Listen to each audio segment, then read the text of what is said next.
Hey, we're doing a 3-hour show tomorrow. Okay. And look, there am I. Yeah. Very cool. Scare yourself now. What city are you from? Des Moines, Iowa. Cool. I can see that, Rick. What's the matter with you? Andrew, we should be streaming live video right about now.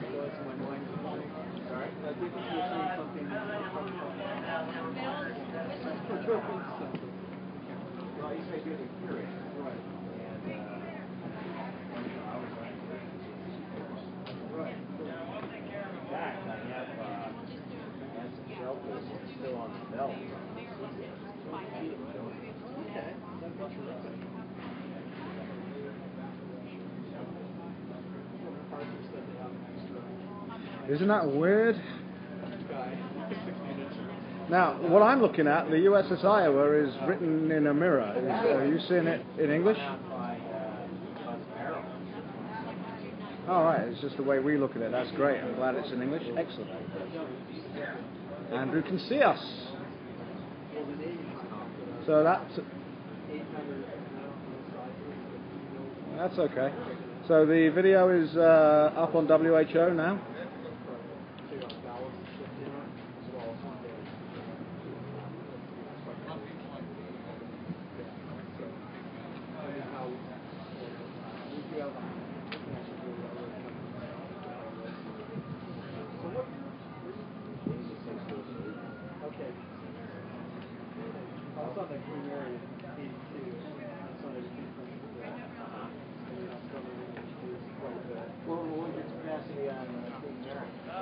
I'm going to need you to do as much tweeting as you can. Obviously, I'm not going to be able to do much here today.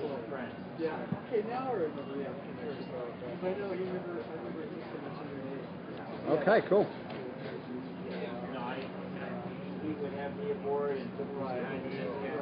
It looks battleshipy behind me, does it?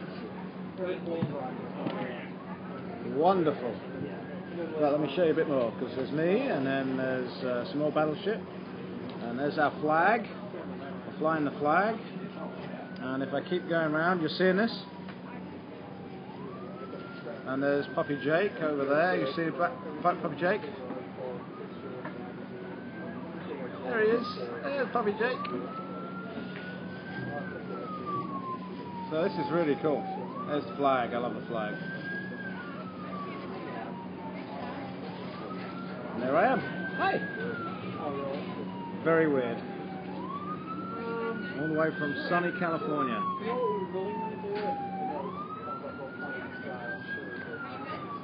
We're good. Even the video's working. We just broadcast Puppy Jake.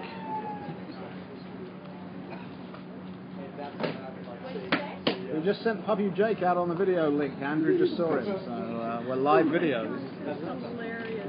So we just videoed him. Good. He just went out. The big man. Hi, boy.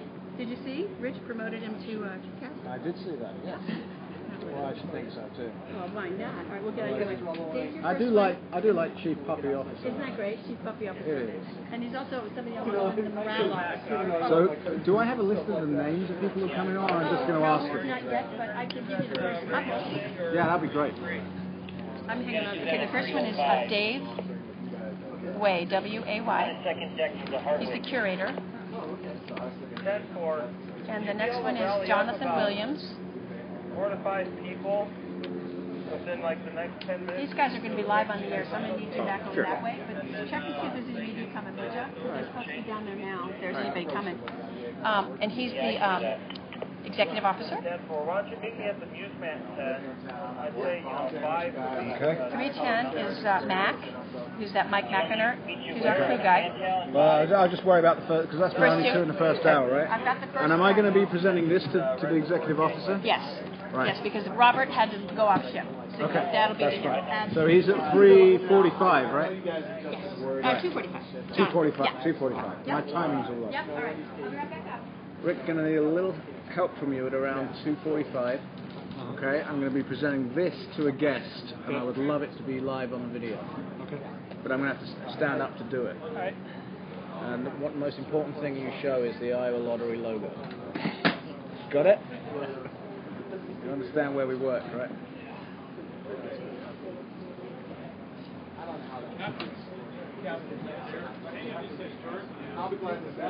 We can show the gun above us, can't we?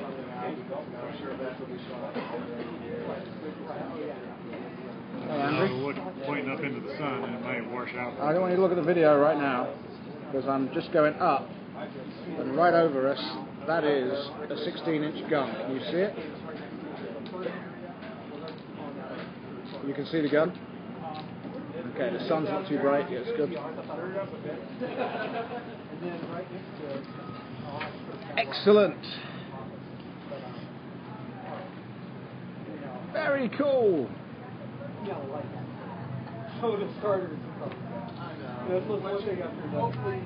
That's okay. I don't curse in the break.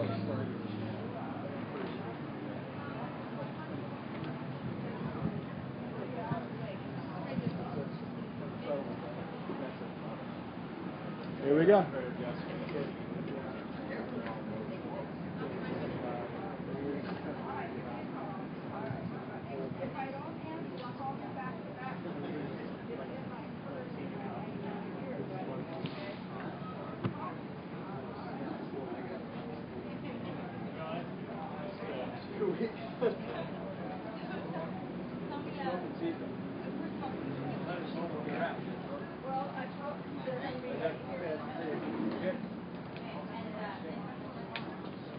Good afternoon, how are you? Welcome to the show. We're coming to you live from the deck of the USS Iowa in Los Angeles, California. I would say sunny, but it's been cloudy all day, but that's okay, because we're bringing the sunshine. You can also today watch us live. If you go to whoradio.com, the video link is up. And according to Andrew, even before the show started, we already had 20 people watching us, so that's pretty cool. So welcome, I'm waving at you. So we're right on the deck of the USS Iowa, right behind a couple of the 16-inch guns. I'm going to show you that on video. We'll see what's above our head later on. I've toured the top half of the ship. I've been below now a little bit, but not as far down as I want to go. I'm looking at a newfound friend right in front of me, who's going to take me to the engine room probably tomorrow. That's where he used to work. There's loads of former crew here. There's one of the captains that I've met who retired from the Navy as a 2-star admiral. He's going to be on the show later on today. And there's loads of vets. We've got a World War II vet that's going to join us as well, served on the Iowa. We've got the curators coming, the executive officer coming, and we've got, of course, Becky Beach is going to join us, along with he has a new rank. We're now calling him Chief Puppy Officer Jake. Good afternoon, Andrew. How are you? Busy? I thought you were on the phone then. I'm great. Now, you see the new T-shirt that I am sporting, right? Okay. So you don't think it's weird that we're going to have matching T-shirts, do you? Because I bought you one. I'm bringing back a gift. I don't think it's weird either. You know, I mean, a lot of people think we're having a bromance, but I don't think it's weird. Let me just show you. We've got a little bit of the video is moving around now. We've got a little bit of an audience. There's some people out there. There's somebody just taking a photograph of me right now. There he is. He's coming right in close. Hi, how you doing? Good to see you, sir. Really close. Wow.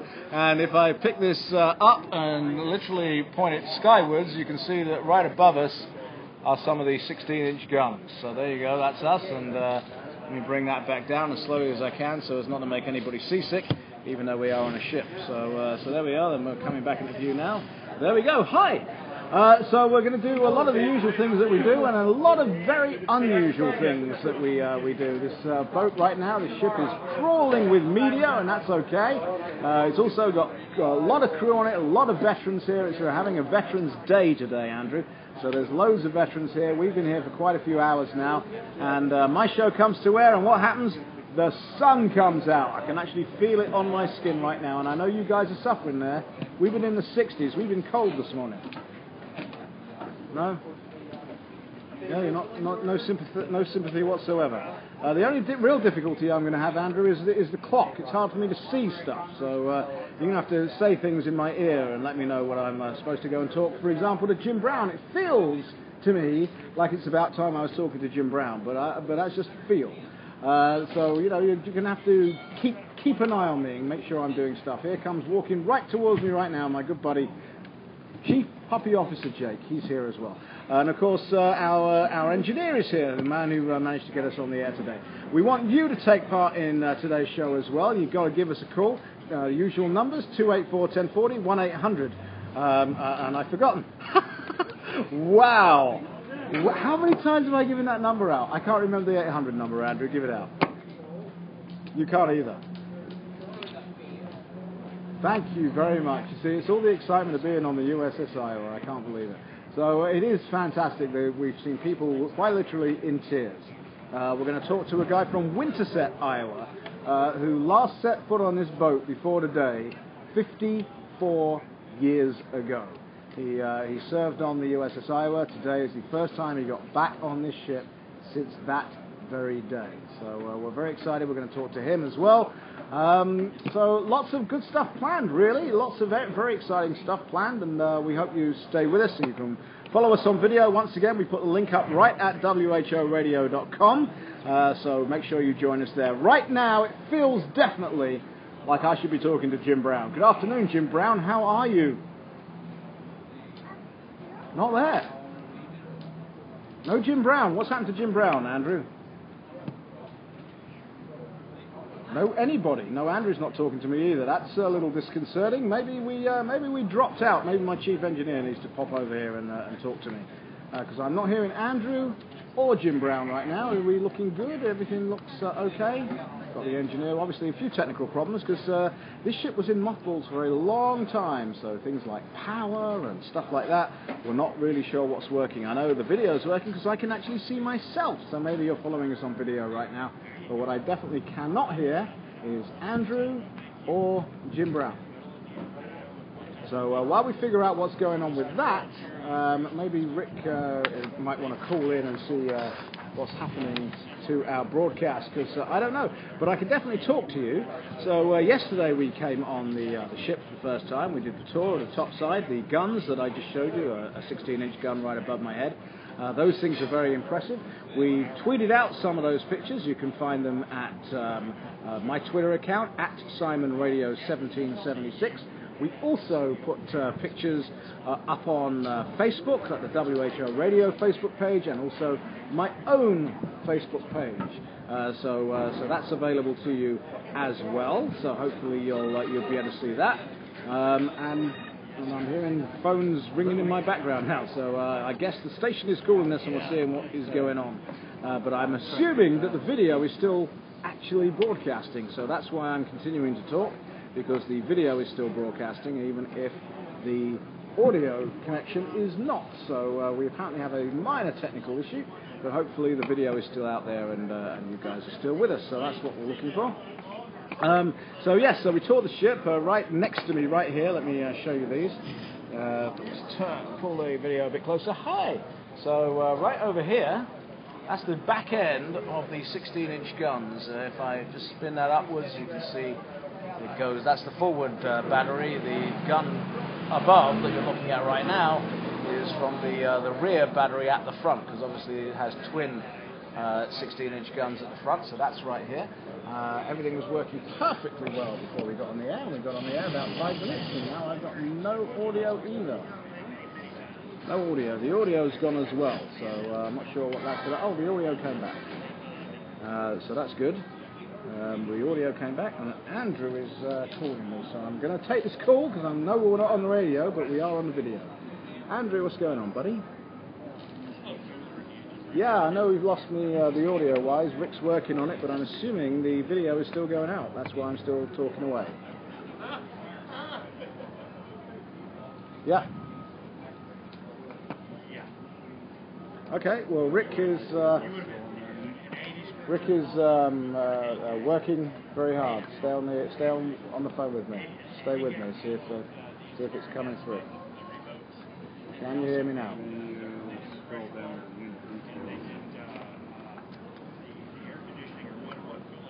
You still there, Andrew? Okay. Rick's working it now. This gentleman's got a dead wheelchair, battery thermal motor, and I don't want him sitting in the sun, so I'm going to get somebody to give me a hand and push him over here. Sure. I'm going to put him under the turret and find a power line Because he killed his batteries then in the morning. Right. No, that's great. Good idea.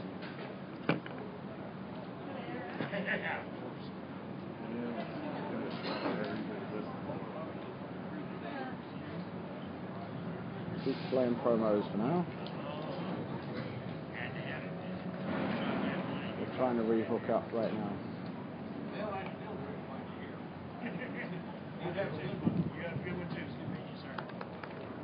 We're back up? Okay.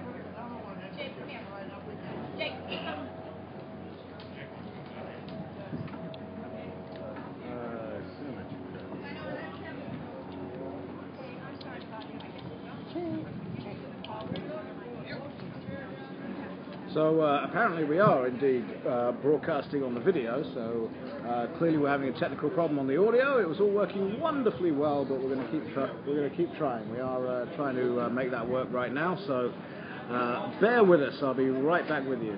Thank you for joining me, sir. I'll be with you soon. You're just going to have to pick that up when we're ready to go and literally talk into it. But, all right. Yeah, bring that over.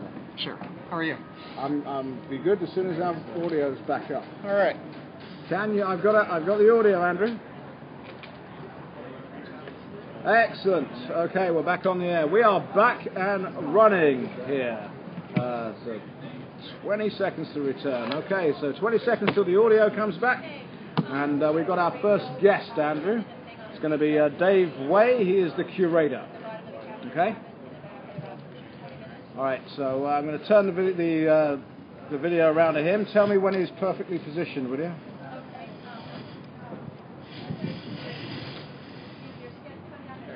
See yourself? Yes. Okay.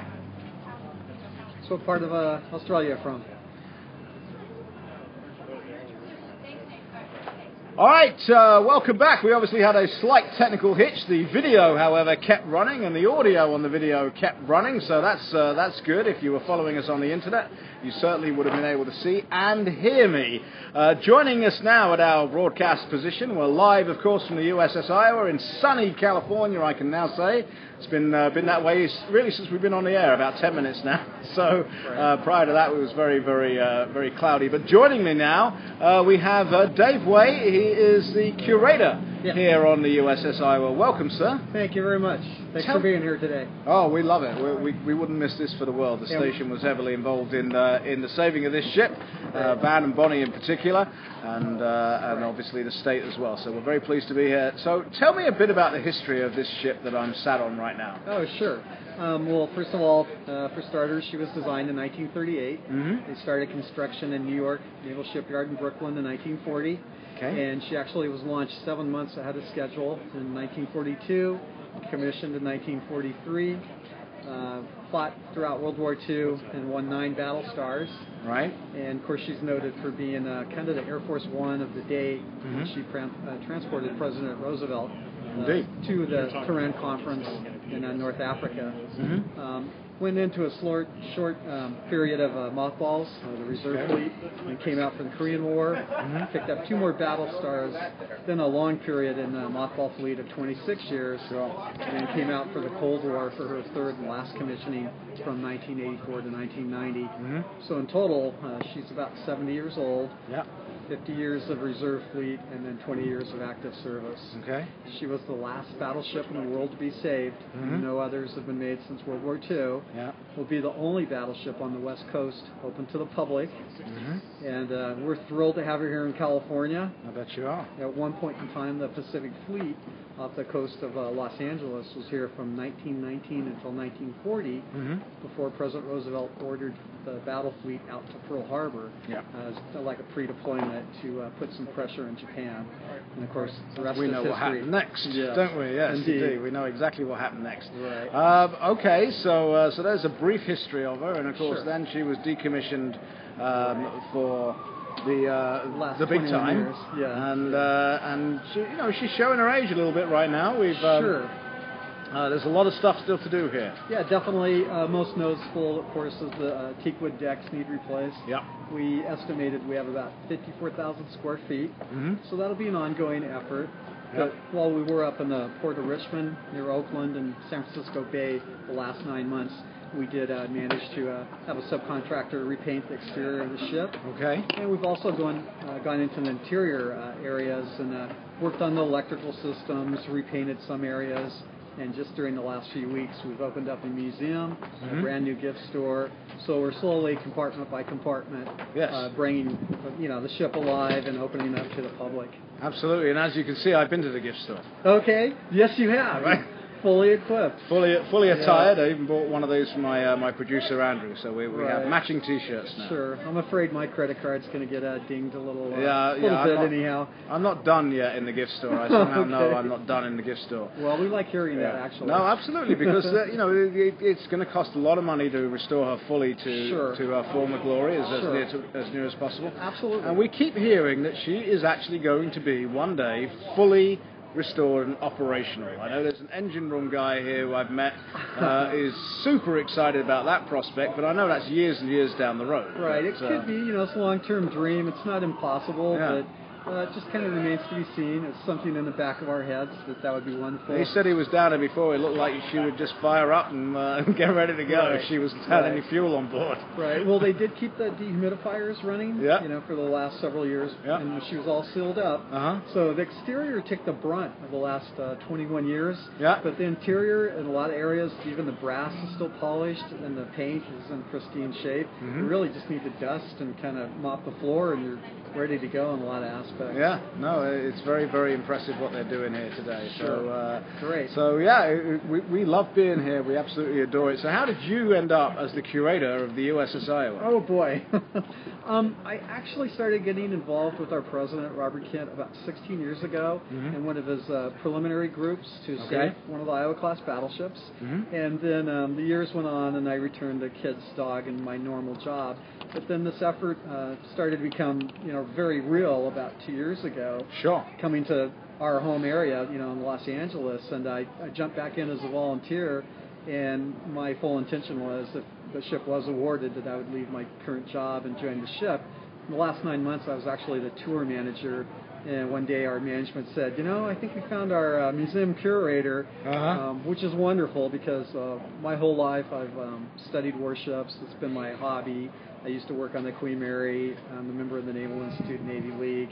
And my hobby is to go out and warships. And and the Queen Mary is just down the coast, right? Yeah, that's right. Not very far away. Right, about 5-6 miles, I think, over to Port of Long Beach. Yeah. Sure. So this is like the ultimate dream and privilege for me to bring Iowa's story and be here for the ship and the crew. You're excited about tomorrow, July 4th? We've got the governor of the state of Iowa going to be here. Yes, definitely. Very excited. You've got, I believe, Roosevelt's great-granddaughter as well as a grandson, I believe. Right. In fact, I gave her a tour the other day of the ship, and she was really thrilled to be here. And, surreal? Is that surreal? Juliana, I believe. Yeah, no. I'm asking if it was surreal, a surreal experience. Oh, yeah, it was. No, that wasn't her name. Oh, okay, I'm sorry. I misunderstood you. Okay, gotcha. Yeah. No, that's true. Yeah, it was definitely. Yeah, very strange. Right. Yeah, every day is honestly an adventure here, as corny as that might sound. It really is. It's a gigantic adventure. Really does. We see a lot of people working very hard here on board. We've seen that. I mean, there's still loads of work going on. There's welding going on. Oh, yes. I was about to go below to the gift store, and the guy there said, you're going to have to use a different entrance because I've got work to do here. Yeah. So there's literally stuff going on the whole time. Pretty much. Yeah. And doors open, as it were, on Saturday, right? I know we've got the big event tomorrow, but open to the public comes Saturday. First day is July 7th, open to the public for the very first time, exactly. And you're going to be ready for that? Oh, sure, absolutely. Yeah? That's why we've been working very, very hard the last several weeks. Okay. Several months, too, as far as that goes. All right, so, Dave Way, curator of the USS Iowa here in California. Thank you so much for joining us. Thank you, and I'd like to thank everybody in the state of Iowa for their support. We really do feel it, and I appreciate it very much. Yep, and of course, anyone with an Iowa ID gets on for free, right? That's true. There you go. That's our thank you back. Dave Way, thank you very much. Okay. Right now, it's time for me to go to Jim Brown and get some traffic and weather. How are you doing, Jim?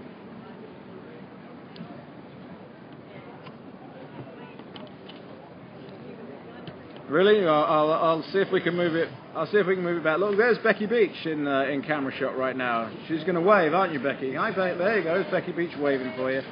And going to keep turning this around. Yeah.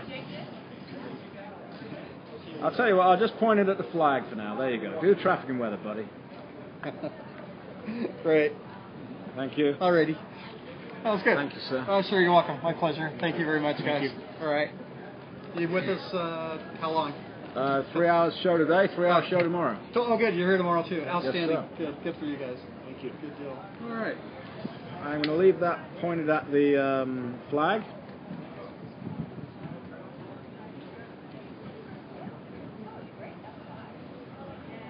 Okay. That'd be the reason for having the flag there.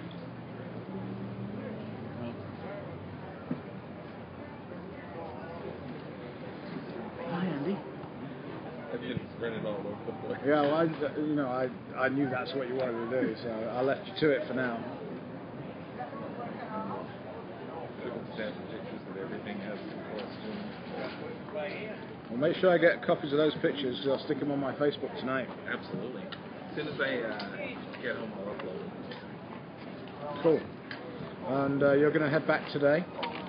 Yeah. Okay. Spending the 4th with the family, and then I drop them off at the airport Thursday the 5th. Gotcha. So I'll be down here once they got to go through LAX. Lucky them. All right, buddy. You're going to stick around for a while, though, right? Oh, absolutely. We didn't have much problem with LAX. Our problem was in MSP.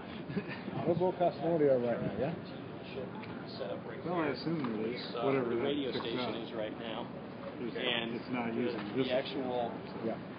the quarterdeck watch would be centered out of this side of this hatch right here.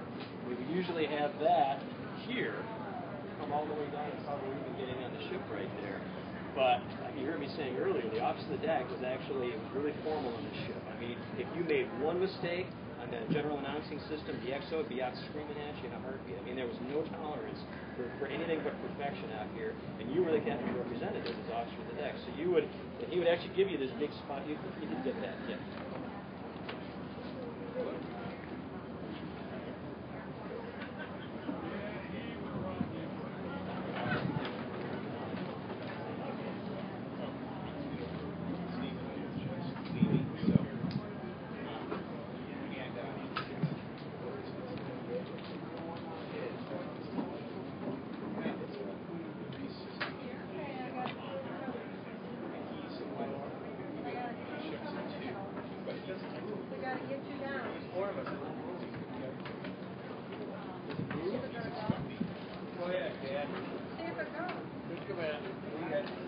Somebody still needs to be in front of you.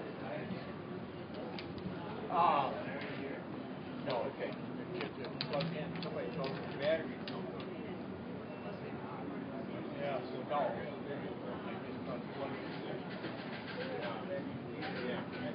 Yeah, I think I just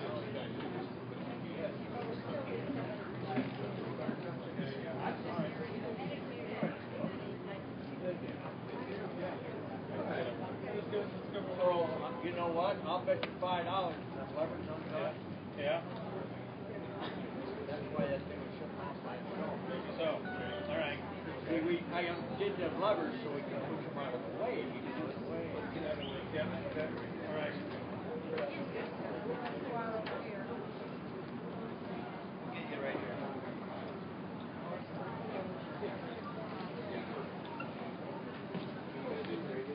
No. You guys, sorry.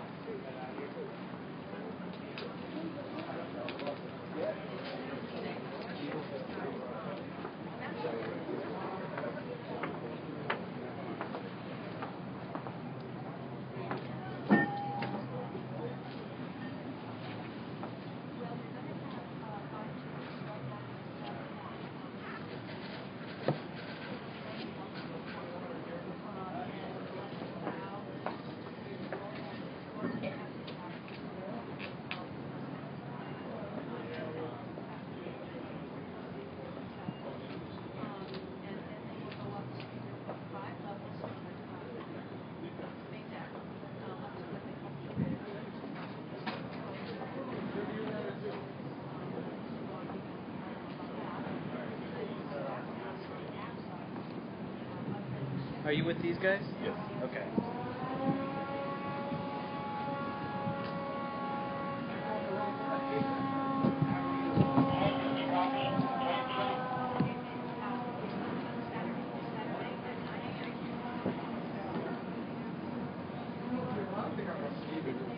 Yeah, I'm here.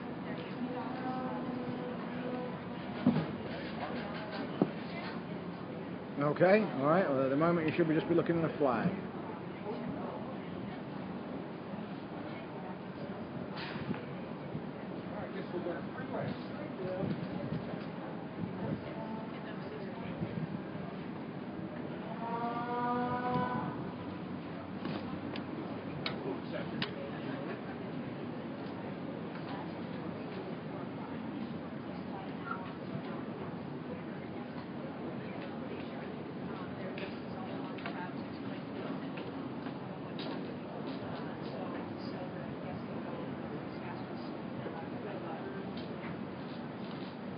He's not listening, but he's right next to me.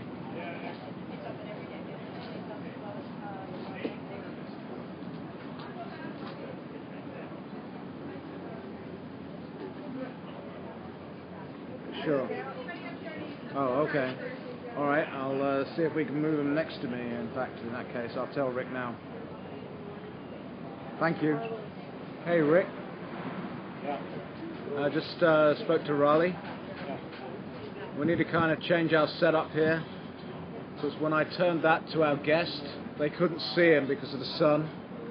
So we probably need to put the guests here, so that I can just turn it that way. You want a seat? Have a seat. Oh, I was just enjoying. Our next guest is at 45, so we got time. Okay. But I think we do need to sit him here. Are we shooting for any time for me? Yeah, I'll call for UPD. The word is middle, by the way.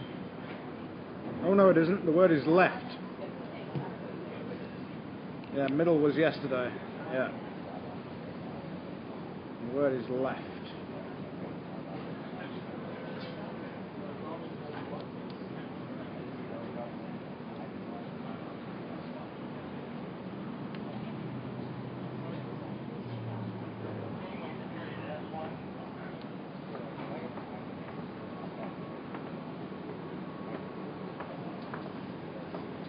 The WHO radio word that wins for today is left, as in not right.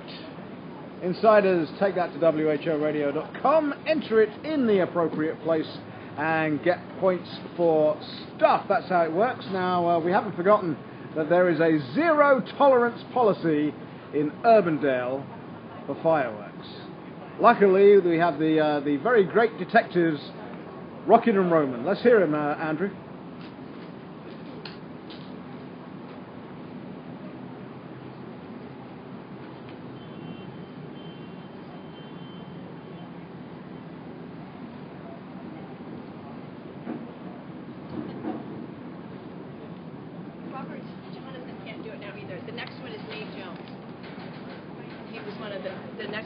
Instead of Jonathan, it's Nate Jones. Nate Jones? Mm-hmm. And he's one of the original founding directors. Cross him off.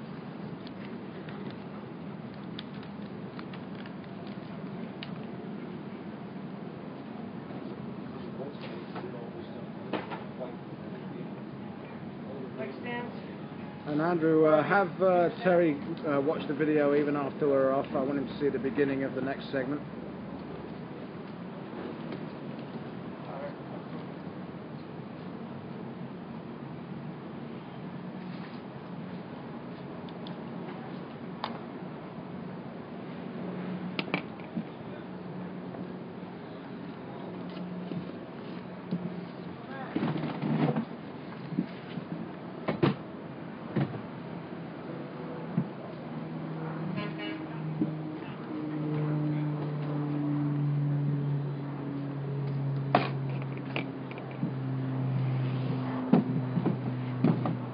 And that's Rocket and Roman, UPD. There'll be more from them tomorrow, but joining us right now in my studio. In actual fact, I'm out here in California, but he is in the studio. It's Terry Rich, CEO of the Iowa Lottery. Hi, Terry.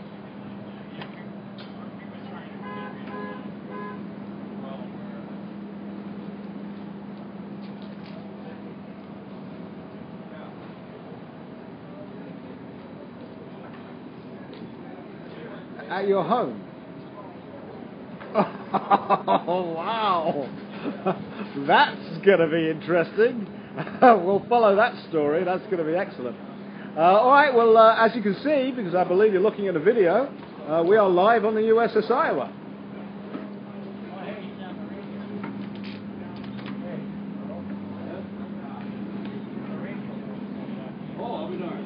Oh, no, I think we might have broken 72 now, actually, to be fair.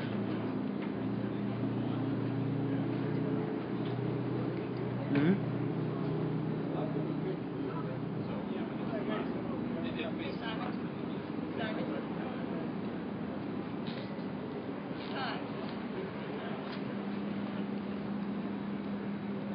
Absolutely, and we're looking forward to having the governor here tomorrow, and we're going to sit down and ask him some questions.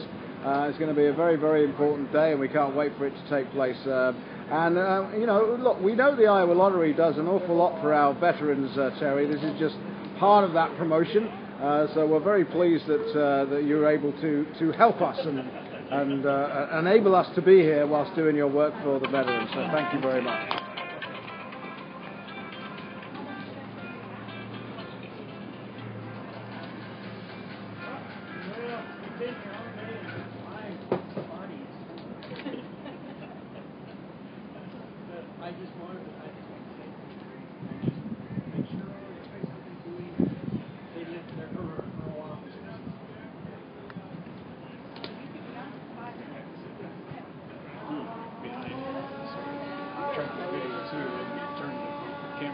That's okay. Oh, yeah, a lot of bright. Finally coming out. Well, you know, doing stuff for the veterans is hardly a commercial, so we're perfectly happy that you did that. And as I say, we frankly wouldn't be here if you hadn't have helped us, so we're very pleased that you did that as well. We're very grateful. And actually, you know, there's the banner that we're about to present very, very shortly, so please stick around even after we stop talking to each other, Terry.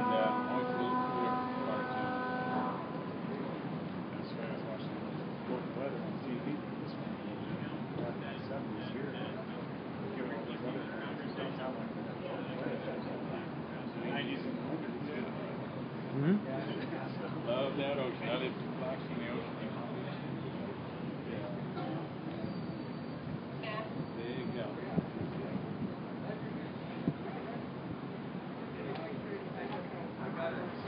Your station, yeah, 1040 News Radio. Yep.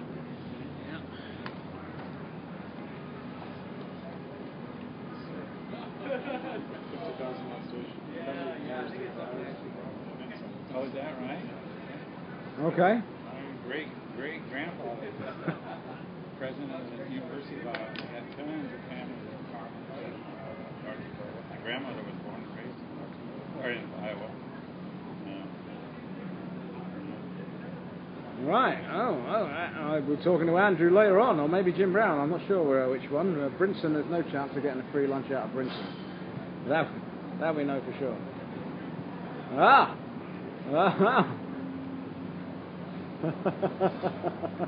All right. Yeah, you guys play a huge part. Absolutely.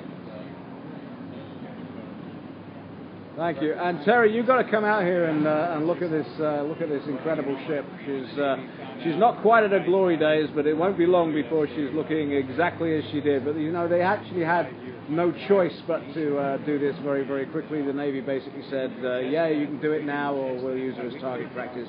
But if you want her, you've got to do it now. And so that's why she's here. That's why she's here.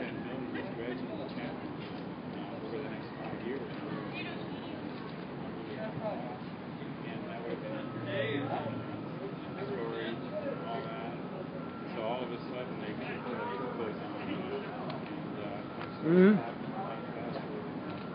You would have normally, we've done our homework. Robert done a phenomenal job. Well, thank you once again, Terry Rich. Stick around, my friend, okay? All right, now, I've been telling everybody for a while now that home automation is about to become as common as smartphones. I've been personally recommending my friends at Technology by Design because they are at the cutting edge of that future, and they have more than half a century of experience in bringing you tomorrow's technology today. You can control your lighting with Lutron, which works flawlessly with both Savant and Control 4 automated systems. Lutron also powers your motorized window treatments, so you can save the maximum amount of energy, and all from your iPhone, your iPad, or your iTouch. If that's not enough for you, they've got incredible home theater with systems by Digital Projection International and Panamorph anamorphic lenses. There's Sonance's outdoor landscaping series and Sira's vanishing and non-vanishing TV mirrors and waterproof outdoor TVs as well.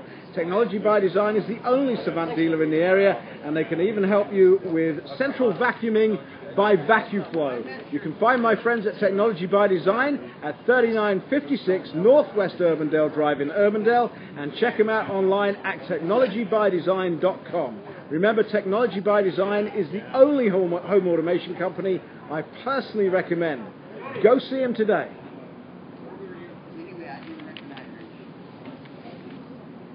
Thank you, thank you.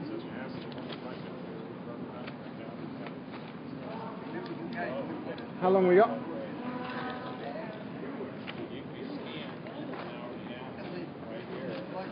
Okay, so if you're still following me on video, as you should, let me just briefly spin this round. You can see the very well behaved, hopefully you can see him, Chief Puppy Officer. There's Jake in the background. Hopefully you can see him there. He's obviously off leash, very well behaved, catching some shade from this 72 degrees that we're experiencing here right now. So there's Puppy Jake, and right over there is Becky Beach with one of the security detail here on the ship, and we're about to talk to some other people as well. In fact, let me get him into the chair right now.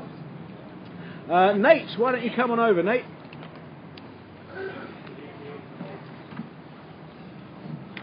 Thank you, sir. Yeah, you bet.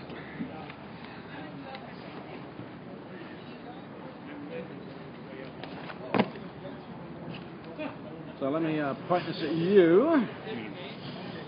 Just move that out of the way. You can break.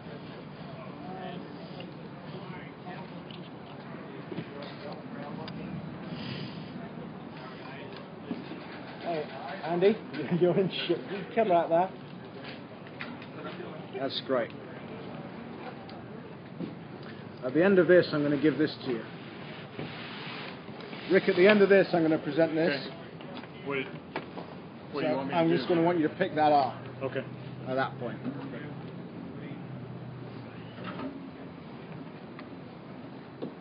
Okay, Andrew, you can see our guest.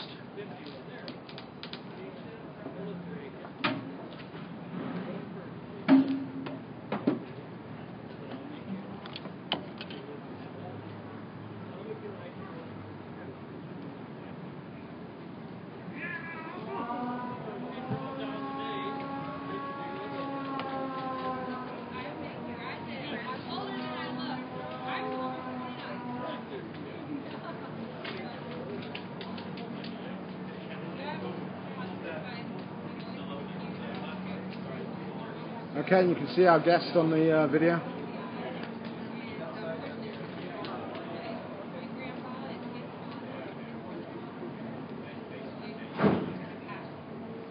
Okay, that's cool. Give me 3 minutes in my ear, please.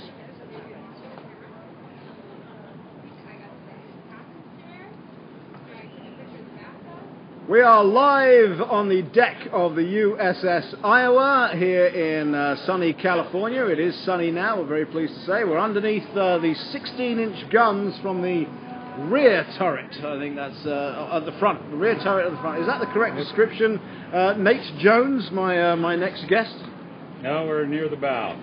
Well, right, so how do I describe this gun turret? Number 2. Just number 2. It has a number. Okay. Yeah. So we're underneath the 16-inch guns from the number 2 turret at the pointy end.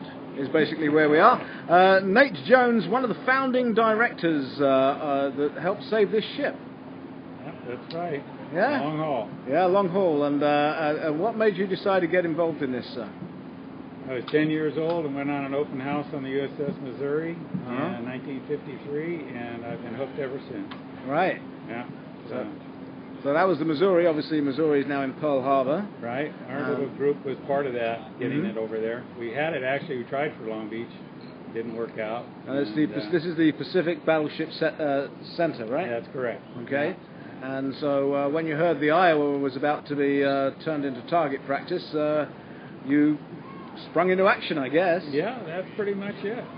We got a request from some of the Navy crewmen that had been on board, and they were anxious to make sure she wasn't turned into, meal. And so we did. We stepped up and turned ourselves into a little nonprofit, Pacific Battleship Center, and here we are. Yep, and it's actually amazing when you consider how long she's been, in mothballs. It's amazing what condition she's in, because she's really in quite good condition. Better than I thought, anyway. I was going to find. When we first went aboard for our first ship check, internally was spectacular. Externally, she was hurting, but you got to remember there's a lot of thick steel here. Sure. And so the decks were in rough shape and still are in some cases. Yes. We have a lot of work ahead of us to get her finished, and it'll be a lifetime job. Sure, absolutely.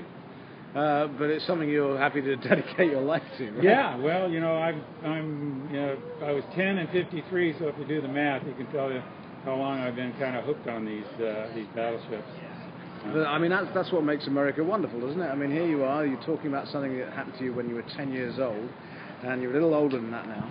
Yeah, I've crept up a few ladders. And you're living the dream, right? You're living your dream. Yeah, and I have more dreams for this ship as an education center for kids, hands-on projects, cars, boats, airplanes, using this as a center for getting our young into their hands.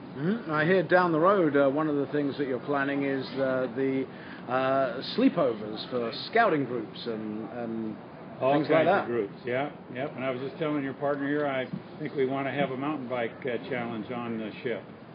Wow, yeah, he's talking about our engineer Rick, who likes to cycle a little bit. Yeah. So what would be the mountain bike challenge? Well, we just, just think about it. This thing goes up 15 stories. You do a little motocross, modify this, modify that, and we'll have a rag ride here, There you go. He's smiling. He's still smiling, so I guess he's quite impressed. So you're one of the founding directors. So when exactly was that? When was the decision made to try and save this ship? Do you remember?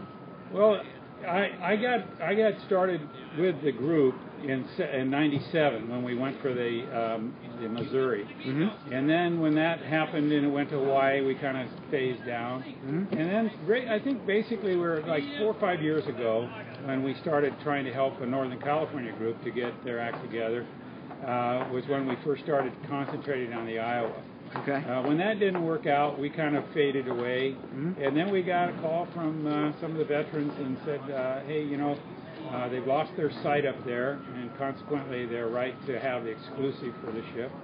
So would you guys kind of form a nonprofit and turn your club into a nonprofit and go for the Iowa? And so we did, and we talked to the Midway guys, and they kind of said, "Are you guys crazy?" in other words.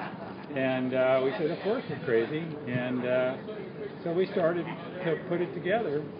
And with Robert and Jonathan, they're just phenomenal. They organized guys. Talking about Jonathan Williams, the executive Robert officer, Kent. and Robert Kent, the president of the Pacific Battleship Group. So, with our little group, Dick Landgraf was one of the founding members and directors at a time. He came out of the Long Beach shipyard, very knowledgeable about these Iowa-class battleships, and others along the way that have made it possible to know the ship and then add to the enthusiasm and some of the, Dick Landgraf was responsible for my getting involved with Pacific Battleship Center, even though I steered the Missouri at sea as a civilian and had tremendously cool experiences as a civilian on these ships. Dick Landgraf was the one that brought me into the little group called Dreadnought Consultants. And then that morphed into Pacific Battleship Center, the nonprofit. What was the darkest day in trying to save the Iowa? Remember a day when you just thought, this is just not going to happen? there have been dark days all along.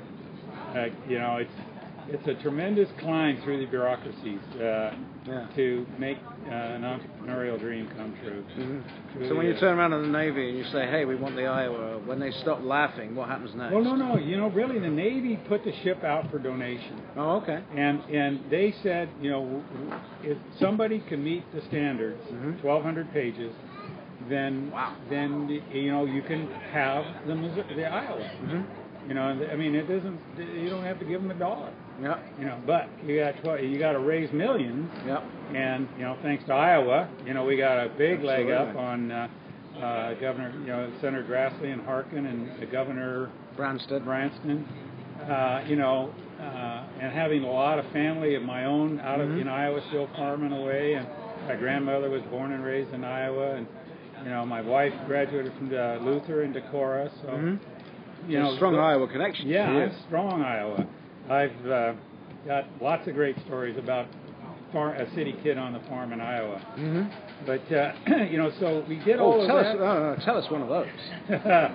You mean like when I killed the pig in the windrow on my uncle's farm when he told me specifically not to go out there? That kind of story. Yeah, that's a fairly big one. And you lived to tell the tale. I did, yeah. That boar was going to keep me alive. I want to tell you something else, because one thing we do at WHO is every year, Van and Bonnie, my colleagues in the morning, they go out to Camp Dodge on Memorial Day, and they do their show live from Camp Dodge.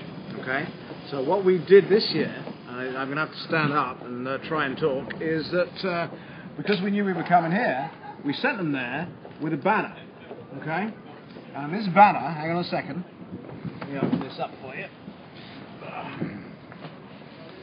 Oh my gosh, check this out. As you can see, this banner was... Hopefully everybody in Iowa signed it, it looks like. It has our logo on, it has the Iowa State Lotteries logo, because we couldn't actually be here without them.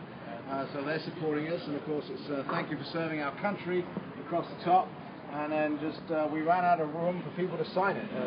The very famous Van Harden, my boss, our program director, his signature's on here somewhere. My signature's on here somewhere. I'm sure Bonnie Lucas's signature's on here somewhere. And these are from grateful Iowans for the USS Iowa, and we would be incredibly grateful if you could find a nice bit of wool somewhere to post this with our blessings from News Radio 1040 WHO, and of course the Iowa Lottery and Iowans. We will find a prominent spot for this. This is special. Absolutely. All these signatures were done on Memorial Day 2012. Okay, that's awesome. All right, so that is for you, Nate Jones. Thank you very much. Iowa. Absolutely, for the Iowa and for everybody involved in the Iowa. So thank you very much for doing that. We really do appreciate it. And we appreciate everything you've done here to save this great and historic ship. Well, we're looking forward to everybody in Iowa coming to visit. Absolutely, and of course, as I keep pointing out, if you've got an Iowa ID, you get on this boat for free. You get it free, absolutely. There you go. You bet. Nate Jones, one of the founding directors of the Pacific Battleship Centers. Thank you very much for being with us. My pleasure. Thanks for the invite. You're very welcome. Thank you, sir. All right, we have plenty more to come. I'm going to turn this back to me. Far less pretty view than the one you just had. So we've handed over the signatures from everybody in Iowa. I'm sure you're very pleased that we fulfilled our promise that we were going to do that. That's been done. We've got plenty more people to get on the show here. One of my good friends who we've spoken to is a good friend of the show. He's been on a lot. Andy Ramirez is stood right in front of me right now, and if we get a chance, we're going to get an update on Cheeto Diaz. It's nice to finally meet Andy out here in California, his home state. So all that is pretty good, and we got loads more to come. Andrew, how do you think it's going so far, buddy? You're just way too kind. All right, let's go to Jim Brown. This is News Radio 1040, WHO.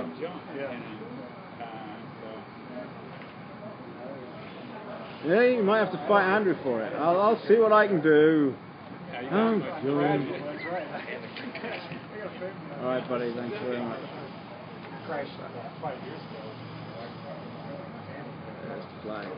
All right, 10 minutes. I'll be back. I just got a great picture.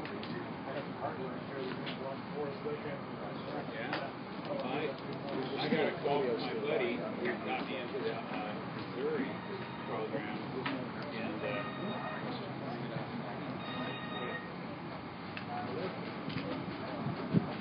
your name? So we lost that within, what, 10 minutes of getting into the show. I don't know what to think. It's solid ever since. What's the audio been like? Has it been any dropouts or anything?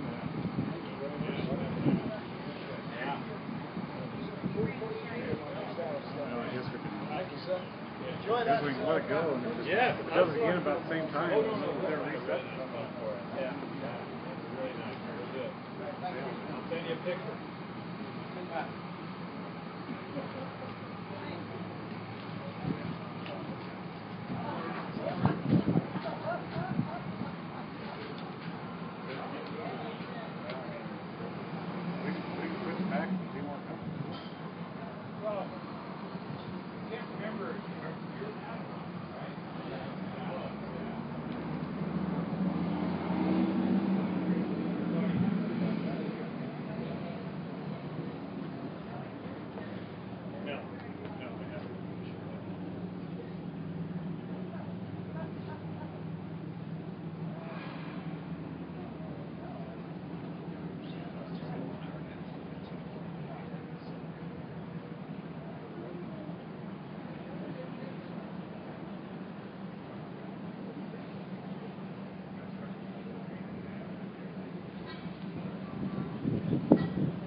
Switch it back.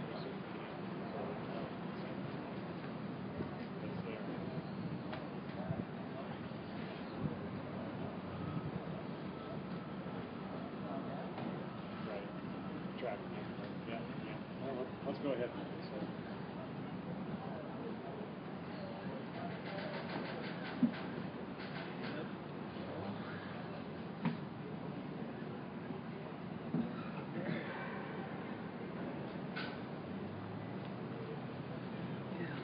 Now that I've hung that up, I can tell you what the static IP address is supposed to be.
No, you got to go into configuration and advanced settings and LAN.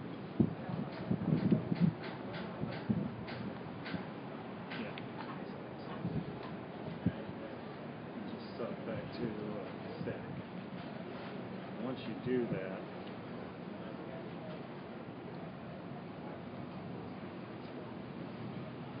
yeah, well, it'll keep it in there. I would just jump back out and go to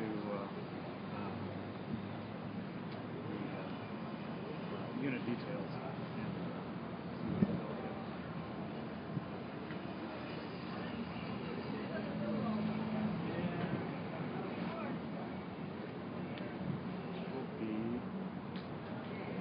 127.224.77.46.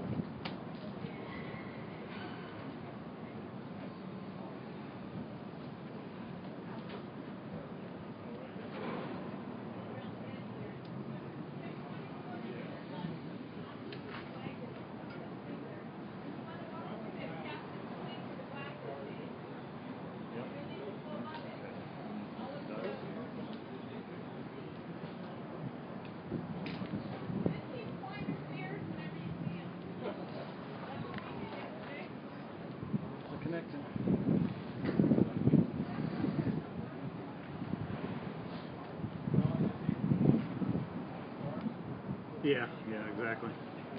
So, should have our audio back now. I'm seeing yours back to me. Sorry it took so long. They just have so many amazing stories to tell. Yeah, I don't think we'll need to go. I don't think we'll need to go. I would love I to. don't know that. Yeah. Show me.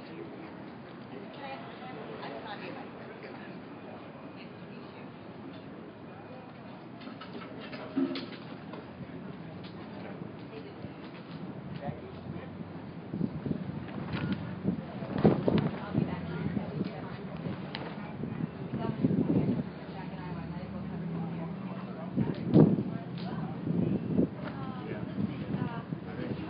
Today we found got our equipment all circles here. Here's our next one, guys. Stash this in the place where I should be to get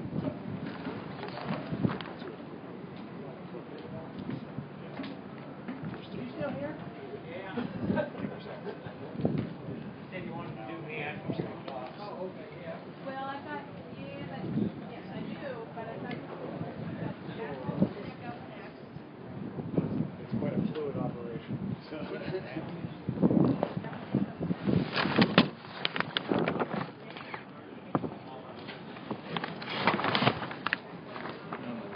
Banner that I got taped to the front of the table is wind's coming up a little bit here. It's trying to get away.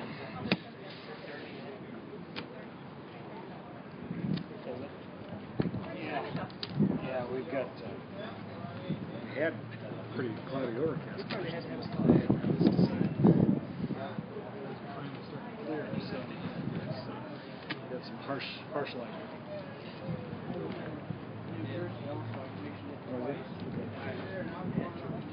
Yeah. Wow, you got quite a history. Let's,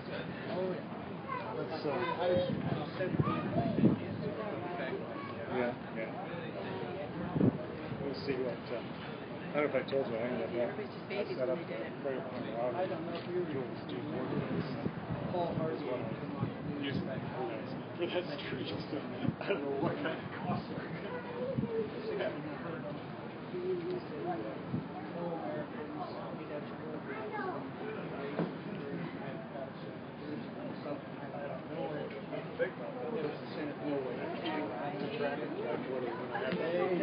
We had taken around, we had taken around over the top of our head, and another was. That's why on the video I showed her. And we all had a man up the battery.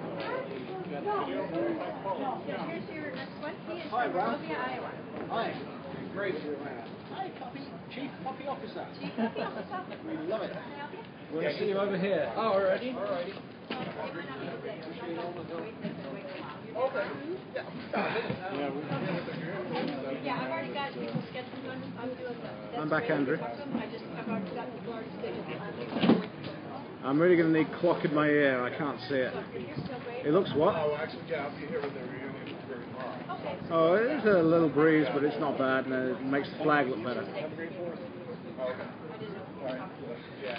So I've got my next guest with me. He is Ralph Milliman.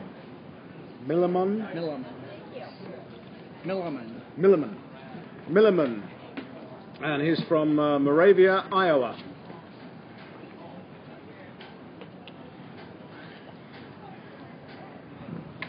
I'll turn the camera on him in a minute or so.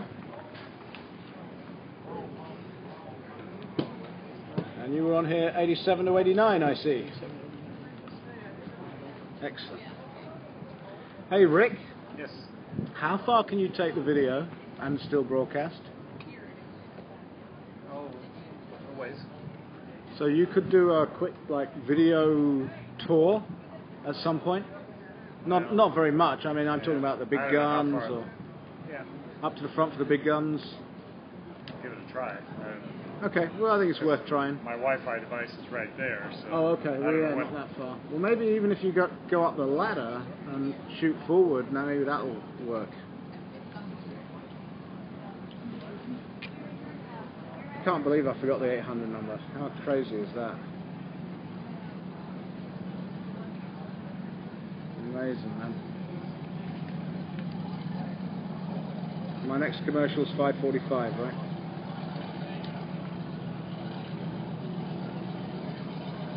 Hang on a second.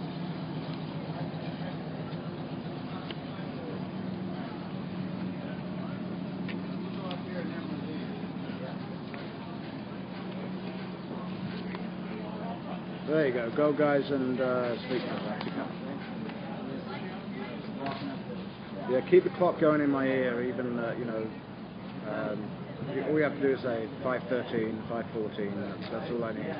I can't see, I just can't see it.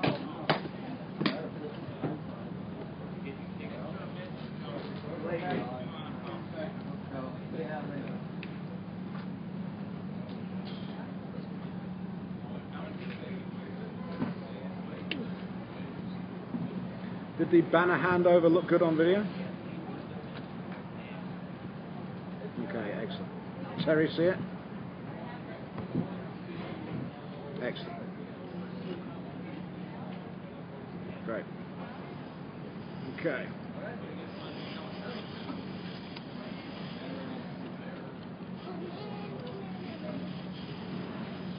New radio.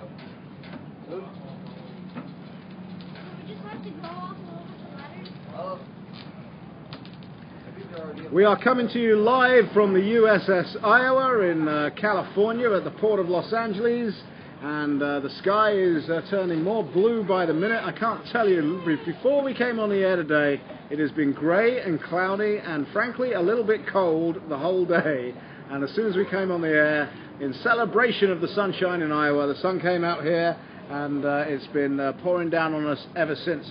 And joining me now is a very special person. It's Ralph Milliman, who is from Moravia, Iowa, and if you can see his hat on the video, you can see it says USS Iowa BB-61 former crew member. You are very welcome, sir. You need to pick that up, otherwise we can't hear you. So welcome. Thank you. Thank you very much. Now, you were on this ship 87 to 89. Yes, sir, I was. I retired in March of 89. Okay, so you retired from it. And have you been anywhere near the USS Iowa since that day? This is my first trip back to it. So today...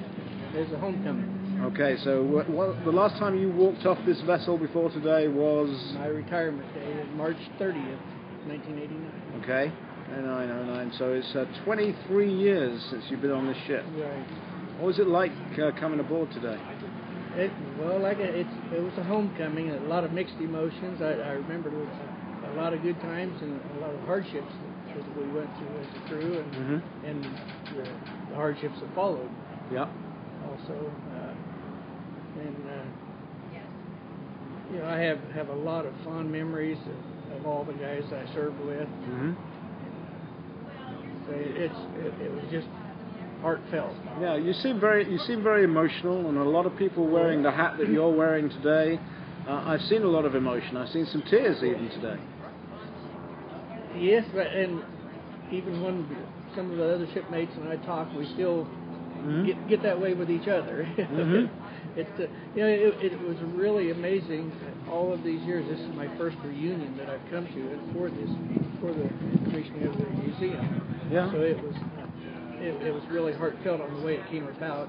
The ladies of the American Legion Auxiliary actually called me and said, "Would you like to go?" And they took care of getting me out here. Fantastic. And my hotel and arrangements to get back home and everything else. And it was really appreciated from what they've done, going out and getting donations from other veterans organizations. You just said something else that was very interesting to me, because I met somebody else earlier on, I believe he's going to come on the show in a while, who said he vowed not to come to an Iowa reunion until it was going to be held on the USS Iowa. Is that right? Yeah. Well, I was in 2008. They had a reunion in Des Moines. Yes. And I didn't even know it. Oh, wow. That's. I guess I went You'd have back probably to gone to Moravia that one, and huh? forgot everything about around the world. You know? There you go. You'd have gone to that one. So, what was your job on this ship? I was in charge of turret 3. I was the turret chief in turret 3. The turret 3 is the 16-inch gun at the rear end of this ship. Right. Mm-hmm. And I had worked on some of the systems in turret 2 and helped. Which is the guns are above us right now. Okay.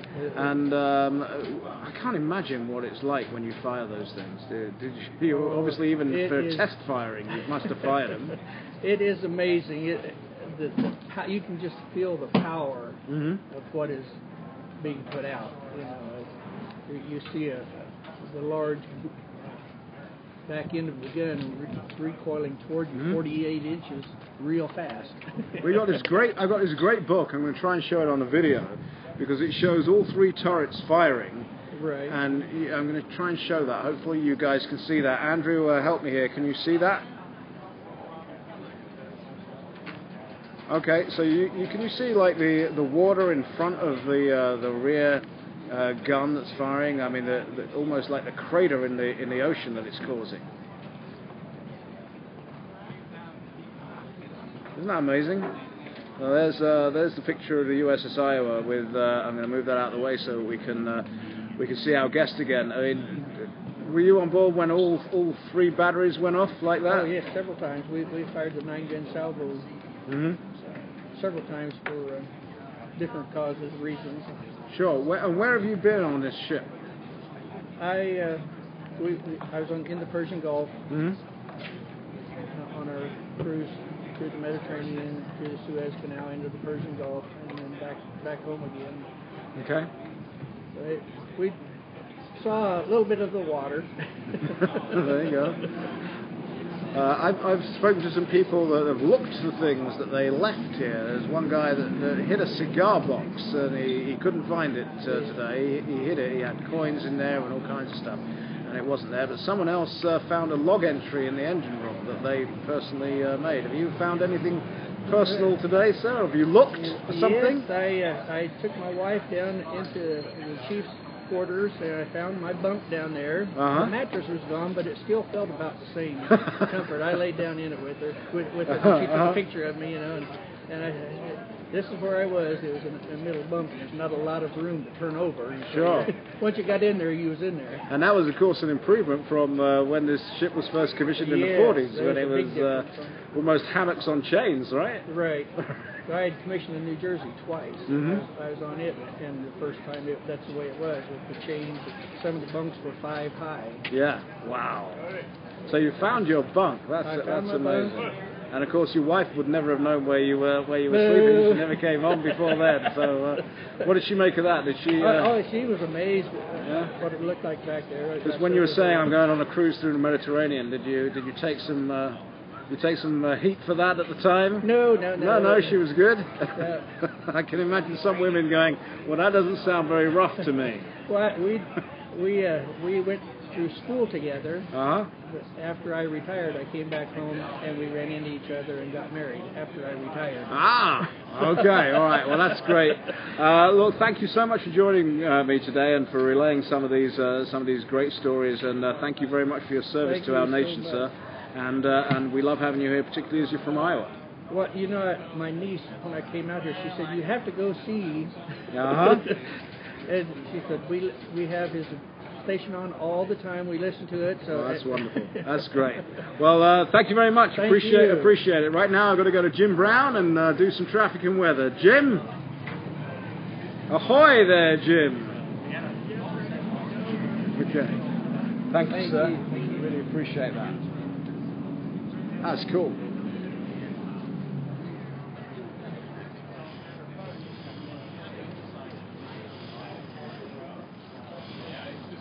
That was really cool. I enjoyed that. Very nice indeed.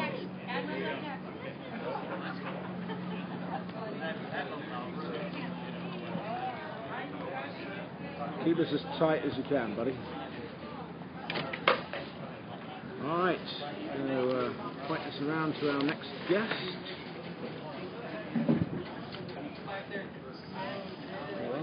There you are, broadcasting to the world, sir. How do you pronounce your last name? Janeko. Like a J, John Echo, Janeko. Janeko. Yes. Janeko. Okay, that's good. And we're supposed to be talking into this. When we come back on the air, just pick it up and speak quite closely to it. That will be great. I'm just going to cheat and write your name. Janeko. There you got it, yeah. Okay.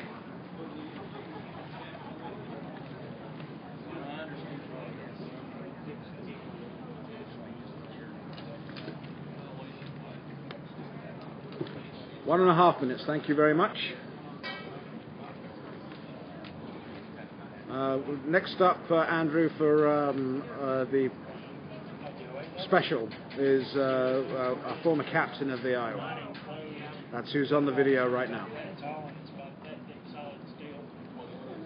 Yes, sir. You can actually steer the ship from up there too. There was a trig wheel up there at the bottom of the train. Oh, here you go.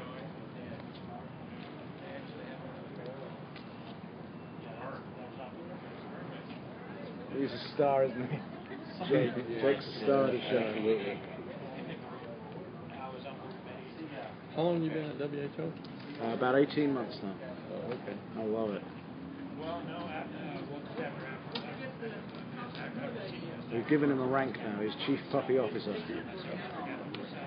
Thank you. Yep.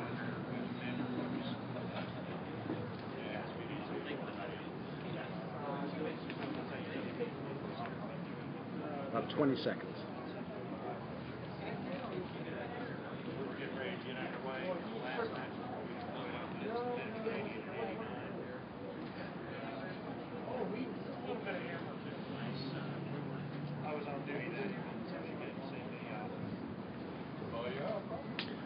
We are live on the USS Iowa in the port of Los Angeles. We got a little crowd gathering around us. Everyone can cheer at some point, I'm sure. But joining me now, you can see him on the video. By the way, we are live linking video at whoradio.com. And on the picture right now is former captain of the USS Iowa, Jerry Janeko. Jerry, you are very welcome. I feel uncomfortable calling you Jerry, though. that's all right. Because although you were a former captain of this vessel, you did retire from the Navy as a 2-star admiral, right? Well, actually a 1-star. A 1-star. Only 1 star. Okay. All right, so I guess I can call you Jerry then. You can. Okay. Permission granted. Thank you very much, sir. Not very often I sit at a table with an admiral. So I've been hanging out in your quarters quite a lot, mainly because it's the one room on the ship that seems to have good air conditioning right now. Well, I've been hanging out there a little bit myself. I've noticed that, yes. And I asked you before if the desk in there is the desk that you used between 83 and 86, and you said it is. It is. It's the exact same desk. Matter of fact, I think it still has the same finish on it and everything. Mm-hmm. The only problem, I can't get the desk drawer to open. Oh, I wonder what you've hidden in there, or what some other captain's hidden in there. My car keys. Ah, okay. So, of course, now the captain's quarters are very unique on this ship because they're historical, because that is where President Roosevelt hung out. This obviously was his flagship. Well, absolutely. That's always been one of the real interesting parts about this ship is that it has the only bathtub on any Navy ship, and it was installed especially for him because he was an invalid, and when the ship took Roosevelt to the Koran Conference in 1943, that bathtub was installed at that time, and it's been here ever since and gets used. So you were when you were made captain of this vessel in 1983. You struck really lucky then, didn't you? What do you think about that? I did. Well, it was quite an honor because this is like would be the pinnacle of any naval officer's career to be in command of a ship like this. Mm-hmm. And we also look today because they cut a great big slice out of the wall of what was your quarters, to enable Roosevelt to get out on deck in his wheelchair. Obviously, by the time you were captain, that had been put back, but we can still see the cut marks. You can, yes, and obviously they, in order to wheel him in, that's what they had to do, because all the other hatches have a coaming on the bottom that prevents you from moving a wheeled vehicle across it. Sure. Now, in addition to being captain of this vessel and retiring from the Navy as an admiral, you're also still in charge of some things connected to the USS Iowa. Yeah. Why don't you tell us about that? Okay, I'm president of the Veterans Association of the USS Iowa. It's quite a large organization. We have actually around 3,000 people in our database who have been crew members of the ship, and probably have about 1,000 of them that are active right now, and maybe as many as 500 that are here in San Pedro right now for this reunion, who came to see their ship. Yep. And when you stepped on board this ship, when was the first time since 1986 that you stepped on board? Yesterday. Yesterday. Was so when I met you. Yes. Okay. What was that like? What was going through your mind when you walked on yesterday? Well, actually, it wasn't as emotional as I thought it would be, but it was very. It's just as impressive as the first day I saw it. A magnificent vessel. Of course, we it's been laid up in mothballs for over 20 years, so there's a lot of work that needs to be done to get it back in shape, but it's in progress. Is she in better shape than you thought she was going to be in? Yeah, I had heard and had seen pictures, particularly of the fact that the deck, the old teak deck, is in bad shape and needs to be replaced, but that's something that can be done with some time and money. Okay. And of course the people of Iowa and our government as well, our state government, but the people themselves have contributed vast sums of money to save this vessel. They certainly have. As a matter of fact, that the money that was allocated by the legislature of Iowa is really what got us started in this venture. And had it not been for them, we wouldn't be here today. And I'm not usually a great advocate of spending government money, because there's no such thing as government money. It's our money. Right. But this was a project that was worth doing, and we do actually get a return, because anyone with an Iowa ID gets on board for free forever. That's true. Yeah, so it's kind of like no fake IDs now. Kind of like we prepaid almost. Yes. we prepaid, and of course you're originally from Florida. Actually, I'm kind of from Idaho, but since I retired from the Navy, I have been in Florida. Yes. Is it something to do with winter? It does. Yeah. We may have heard similar stories before.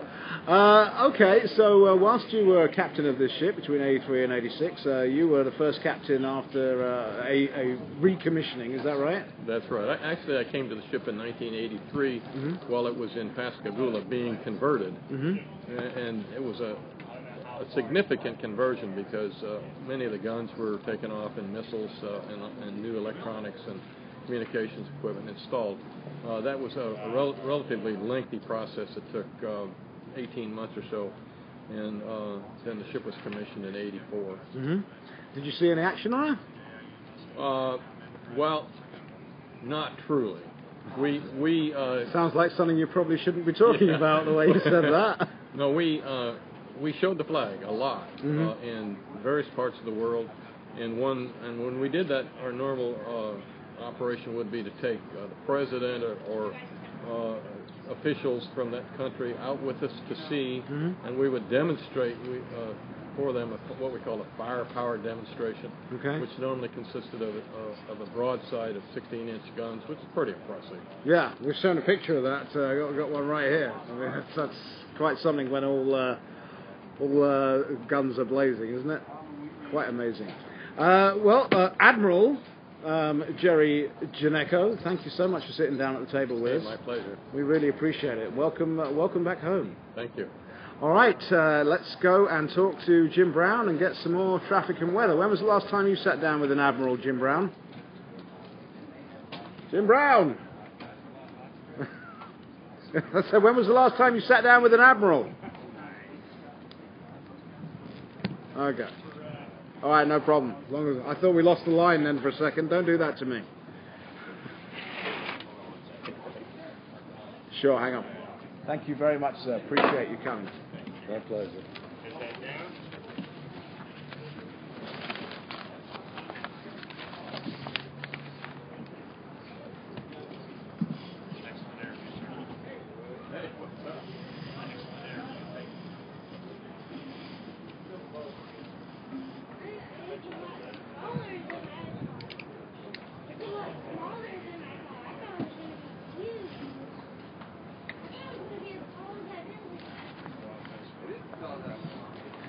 Yeah, there's a lot of veterans, and we're gonna send Rick off with the camera in a minute, and when we come back, he's going to try and get up some ladders and see what we can see without going too far from the Wi-Fi. All right, sounds good.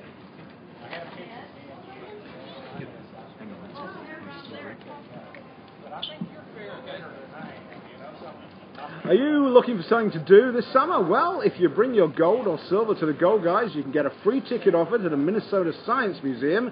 You buy one and they'll give you a second one for free, and you just know you're going to need some extra cash this time of year. Maybe you're going on vacation. Maybe you're coming to LA to see the USS Iowa. Whatever you're doing, you know you're going to need some extra cash, and one way to do it is to visit the Gold Guys. They're on the lower level of Jordan Creek Town Center, right next to Banana Republic, and you can exchange that old, unwanted, unused, and even out-of-style jewelry, all for top dollar. The Gold Guys are the #1 gold buyers worldwide, as rated by top10reviews.com, and they don't just take jewelry, they take all precious metals. The Gold Guys are going to test it right in front of you. They're going to give you the highest price guaranteed. You can shop around and come back to the Gold Guys, where they're going to beat any offer you may have received. So go and get some extra dollars when you change your unwanted and even broken golden jewelry, all for cash, at the Gold Guys. Don't forget, visit the Gold Guys on the lower level of Jordan Creek Town Center, right next to Banana Republic, or for your nearest Gold Guys location, go to goldguys.com. Thank you. Grab the car keys from you. You get my hat. Sure. Sorry, I was just having to do that live. Sorry. My head's not burning, is it? No, I'm good. Short haircut. I get my head burns pretty easy. Yeah, mine does these days as well. But actually, I'm all right now. Okay, so news and then Brinson.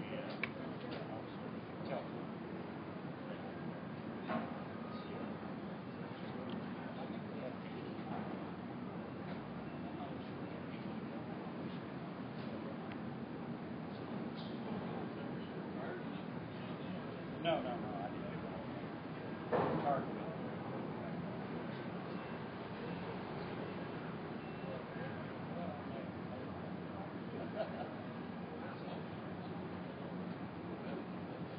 Yeah, it's up in the very northwest corner. They actually got live right next to it.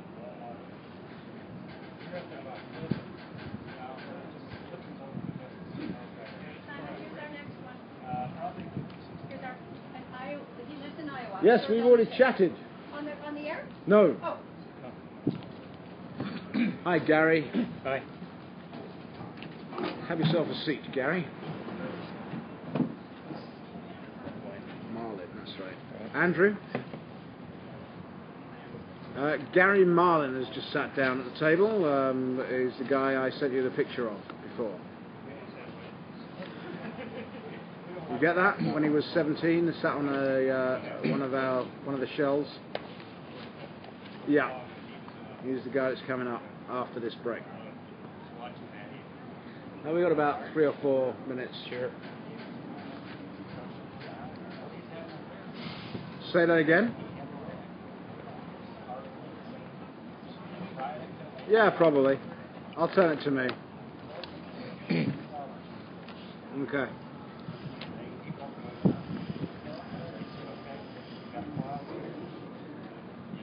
Hi. Yeah, we're actually retired. So I should check what it is in California. Found my own place. Outdoor.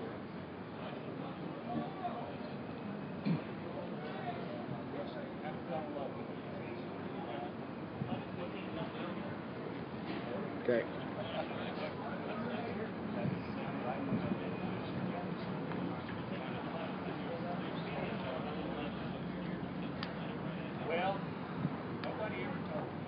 So I'm just going to do a little banter with our sports guy, and then we'll come back and we'll have a conversation. All right.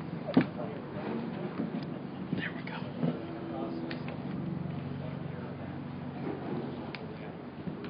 My wife is an only child, so she is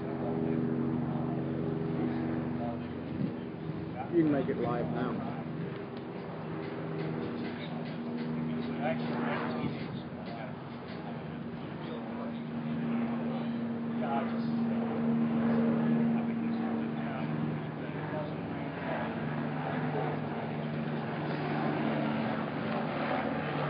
I might go to that. Maybe I'll go to that. I said maybe I'll go to that. The Dodgers game. Yeah, I might go to that game. Yeah. Really? Okay, cool. Well, maybe we'll talk about that afterwards, because I was just getting bored with the sports report then for a minute. Yeah, it's 73 degrees here in LA today. It's absolutely fantastic. Not yet, but I'm going.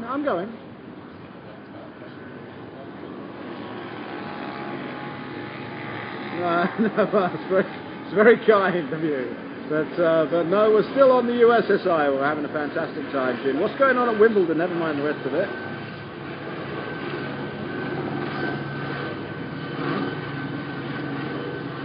Yeah.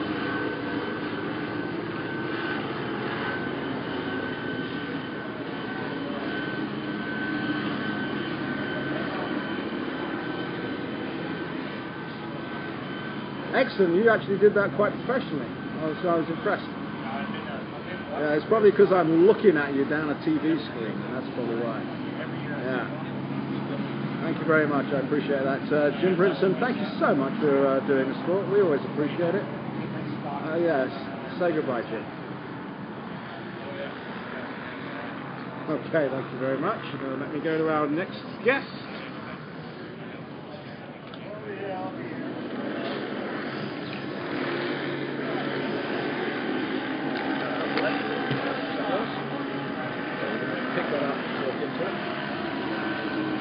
So we're going to want you to tweet this out and Facebook it and blog it, whatever you want to do. Okay?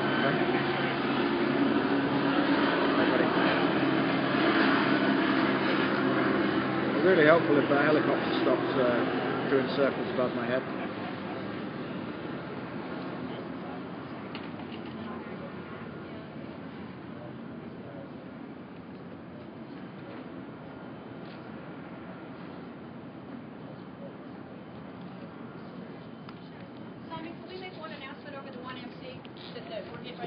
I didn't hear you. Can we make one announcement?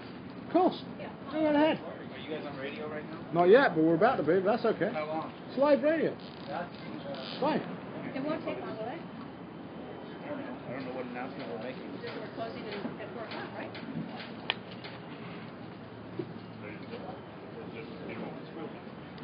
Might be a major an announcement going out over the loudspeakers here, but that's okay. It's live radio. This is the big 1MC. They were all right here. So we're going to have to play a sweeper at the end of this. You're going to have to kind of get in my head and work on the verbal cue, because then I've got to do sleep number before we play traffic, right? So try and figure out what the verbal cue is. And start counting me down at about 42, please. All former current crew, and captain of USS Iowa. We will be closing in 20 minutes. We are live on the USS Iowa. We're just hearing announcements going out over loudspeakers and all kinds of stuff going on. The sun is shining, the temperature is 73 degrees. I know you all hate that, and I'm sorry, but I will be back and enjoying the heat of Iowa with you, as will Gary Marlin, who is sat next to me right now. Gary from Winterset, Iowa. He's on the camera right now, if you can see him. He is also wearing a hat that says former crew member. And Gary, how many years is it since you stepped off this ship until you stepped back on her today? 54 years. 54 years. Long time. We cheated a little bit because we took a photograph of you at 17 years old on this ship, sat on a shell, right? Projector, yeah. Yep. And Andrew is tweeting that picture out right now and putting it on Facebook, and I believe also sending it out on the blog. So if you want to see what this fine-looking man, Gary Marlin from Winterset, Iowa, looked like when he was 17 years old, well, that's already being posted right now. So how emotional was this today? Oh, this was great to be back on the ship. I mean, every time I've seen you, and I've spotted you around quite a bit, I've just seen nothing but a big smile on your face. Well, You've been smiling all day. Yeah, I've been smiling all my life. It hasn't stopped today. No. So you're just that kind of attitude.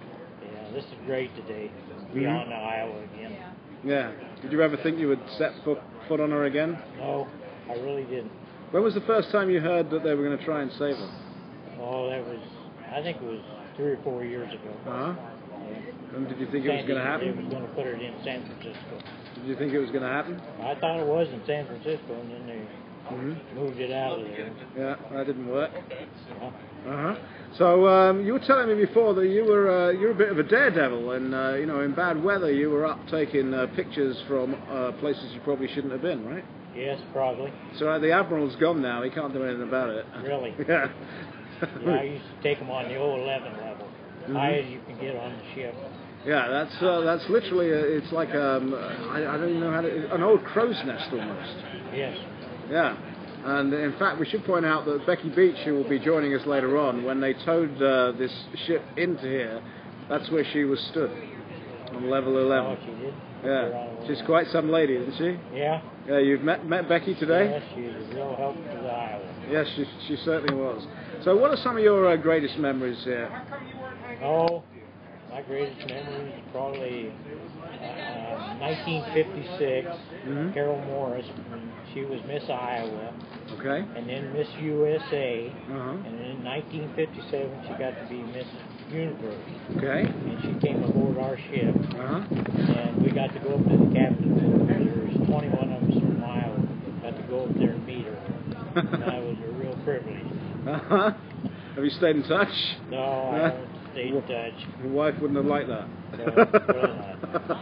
Okay, so there's Miss Iowa back in 1956. Yes. But you've been all over the world as a very young man. Yeah. Did you join? I mean, I know it's a cliche, but did you join this ship as a boy and leave as a man?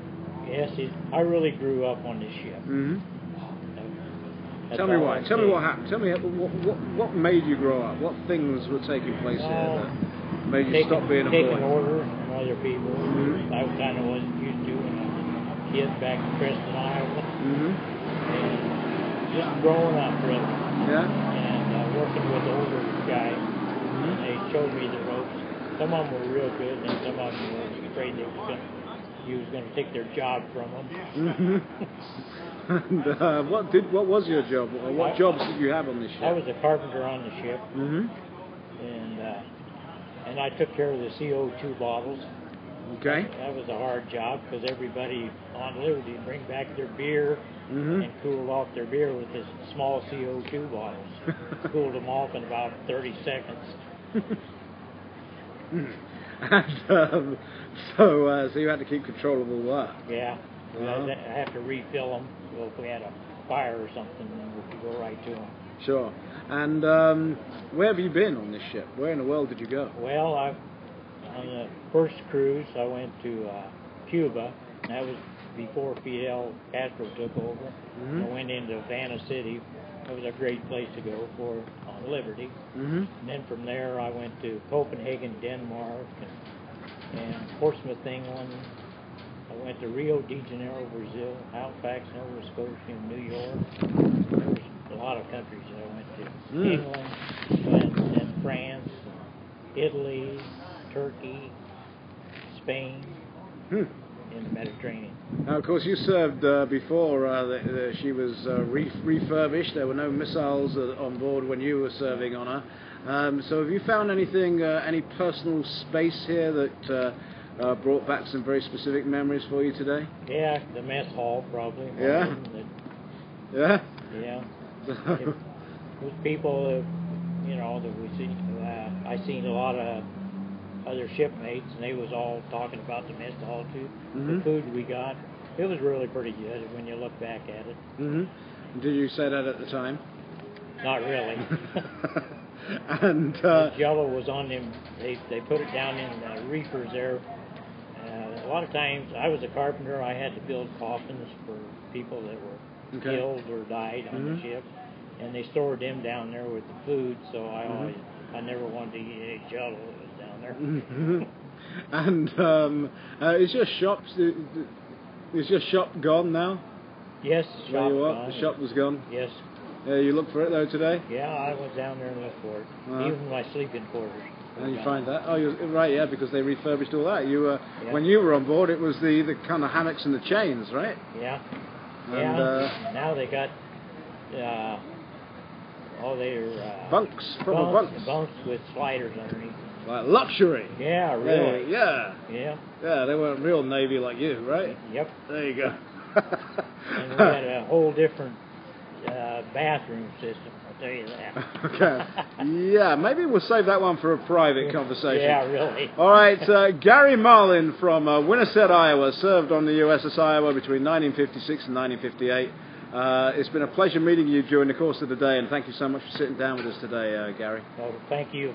And I know you listen to the show, right? Oh, yes, I do. I'm behind you 100%. That's absolutely fantastic. A loyal listener and a former crew member of the USS Iowa. So much more to come here today. This is, of course, News Radio 1040 WHO. Weekends and holidays are for catching up on sleep, right? Well, actually wrong. According to a nationwide sleep number survey, more than half of adult Americans do not get more sleep on the weekends.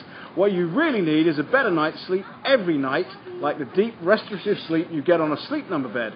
I used to have sleepless nights almost every night, but not since I got my sleep number bed, which I've had for more than a year now, and my sleep number is 45, by the way. The Sleep Number bed's exclusive dual air technology lets you adjust your bed to your ideal firmness. Each side is adjustable, making it the perfect bed for couples. You can wake up refreshed and rejuvenated and ready to face the day every day.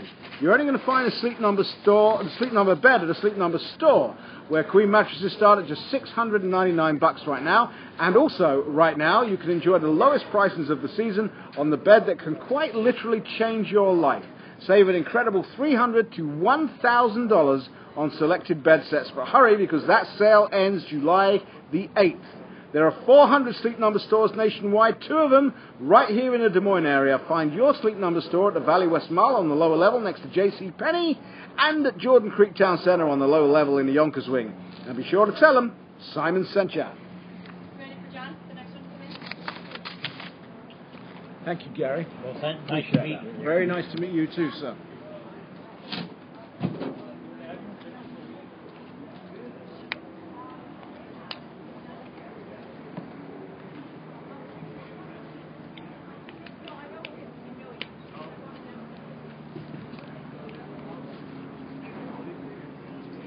Thank you guys. Thanks for everything. See you tomorrow.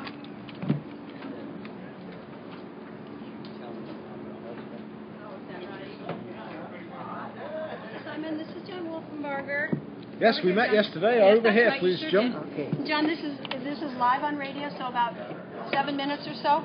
Yeah. Okay, and I'll come get you when we're done, and then you can head out and get on your feet. Live on radio, huh? Yeah, it will be. Can you just look? No, it's all right. We're going to give that to my engineer. You have a seat, sir. Okay. What happened? I have no idea. That's exactly how it was. It's just started moving the video. Let's get you nice and comfortable. There you go. You're on TV as well. Oh, boy. There you are. That's you. Okay. What's your family name, John? My family name Yeah. is John Samuel Wolfenbarger. Last name? Wolfenbarger. Wolfenbarger. W-O-L-F, like in Frank, I-N-B like in boy, A-R-G like in girl, E-R. Got it. Okay, that's better now. Okay. So we've still got a few minutes. They're doing some sport and stuff and weather back there. So I don't have to hold this up. not yet, no. But you will do when we get going. Are you comfortable? Oh yeah. Okay, that's great. Andrew, you got our guy in the video, right? You can see him. Okay, World War II vet, right, yes, sir? World War II vet, John Wolfenbarger. We can't. You're not going to get any stills off this, but maybe Rick, can you get a still of this? So we'll get you a still later on, and we'll see what we can do about that. But he's 91 years old, World War II vet. Okay, about 45 seconds, sir, till we're on the air. Okay.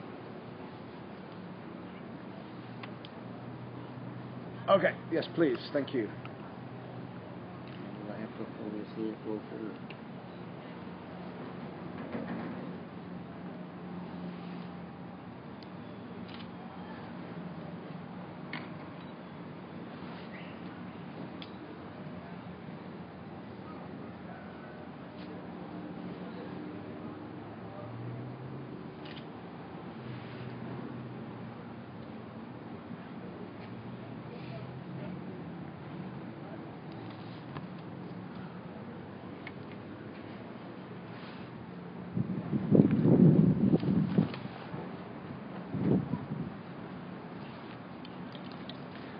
Okay, still live on the USS Iowa. It's a beautiful day here in sunny California, and sat down at our table now. If you're following this on video, you'll be able to see him. You can follow us live video all day at whoradio.com. Please go and check that out. And right now, you're going to be looking at a true hero from the greatest generation, indeed. His name is John Wolfenbarger, and he is a World War II veteran. He's a very young 91, I believe, sir. You are very welcome to the Simon Conway Show, sir. No, I'm 88 years old. They told me you were 91. I don't think you look a day over 85, I have to say. Thank you. Okay, so you served in World War II on this ship. Yes, I did. Mm-hmm. What was that like? Well, I won't say it was a pleasure. It was an honor to be on this ship. Mm-hmm. There's nothing about a war, Sure. is a pleasure. But when I first went in, I went into the submarine service and was stationed at Pearl Harbor on the submarine base, and I had a chance to volunteer for surface craft, and I wound up on the Iowa. And so when did you come on board the Iowa the first time? I came on board the Iowa in the first week of March in 1944 in the Marshall Islands. All right. So, right, in the Marshall Islands as well. So, you saw some action on this ship then? Oh, yes. Yes. What was your job on this vessel? I was in the number 2 boiler room, running the feed pumps that fed the water into the boiler for the steam. Okay.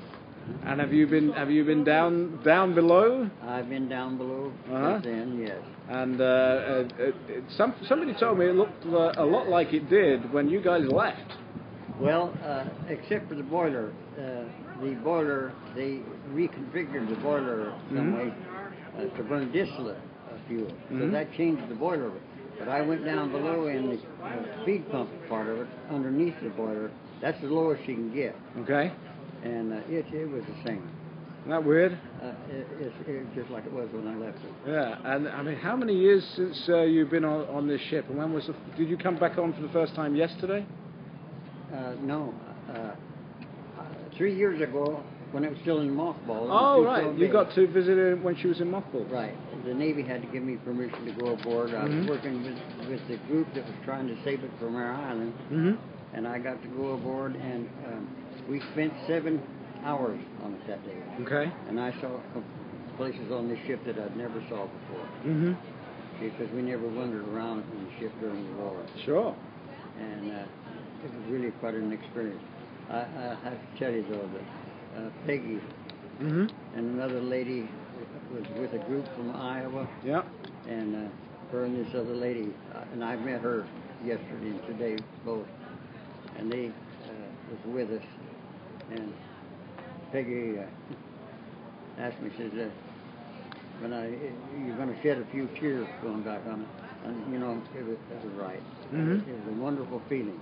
Well, I've got to tell you that Becky Beach, who's worked very, very hard to save this ship, she's done an awful lot of work. She told me last night, I went out to dinner with her last night, and Puppy Jake, and she told me last night it was you, personally, who convinced her that she had to work to save this ship. Well, I'm going to tell you,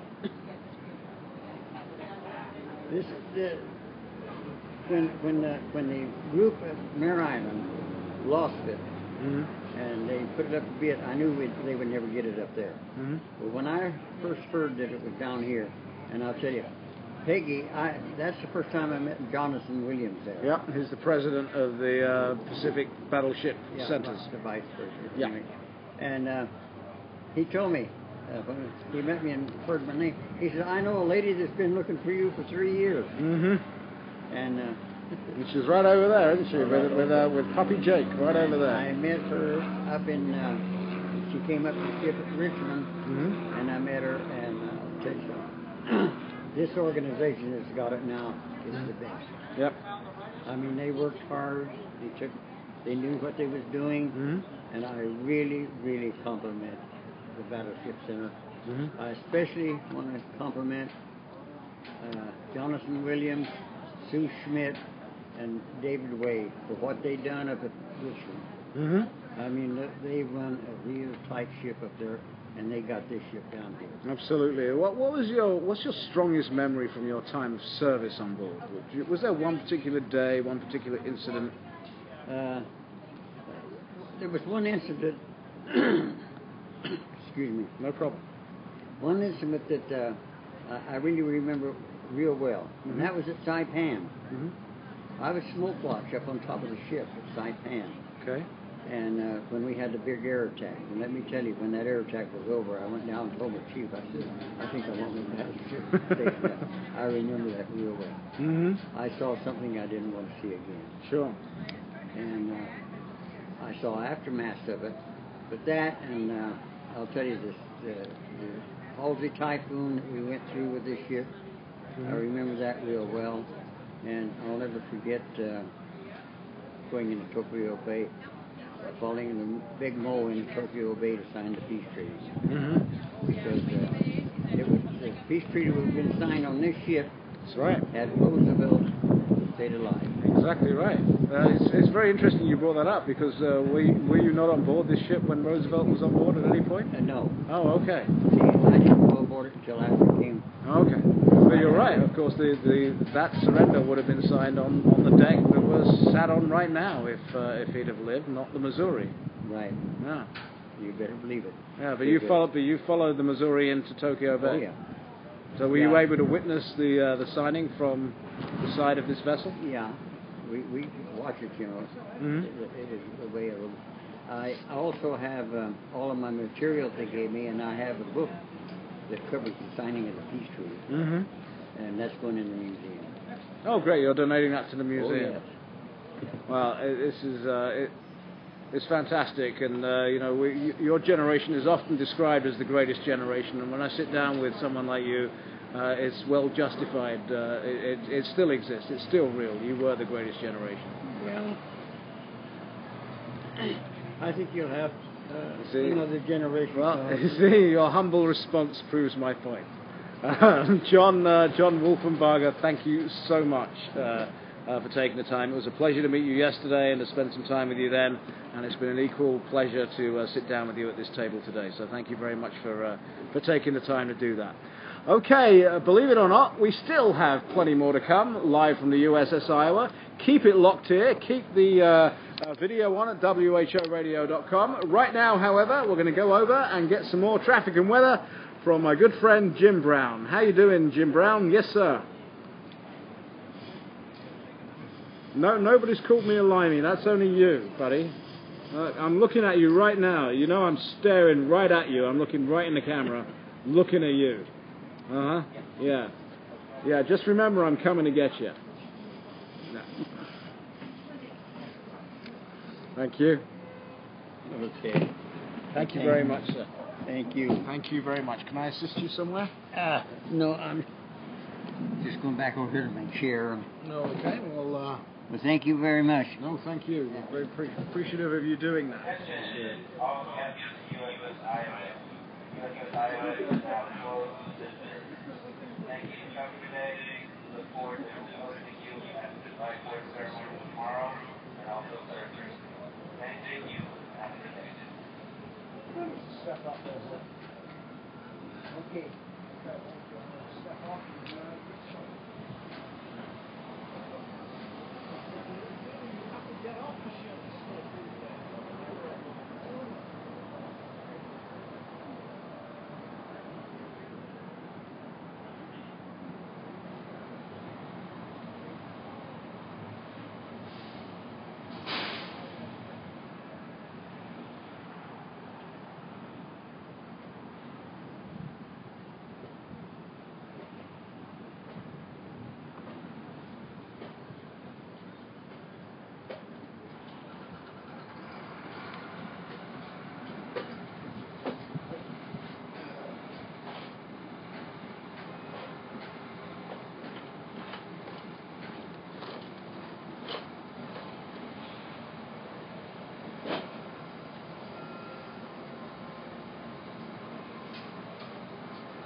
Attention all visitors to USS Iowa. USS Iowa is now closed for the day.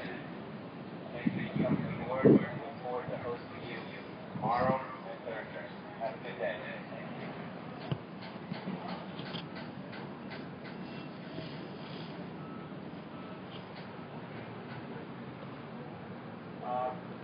Board up. Right. Okay, we're ready. We're going.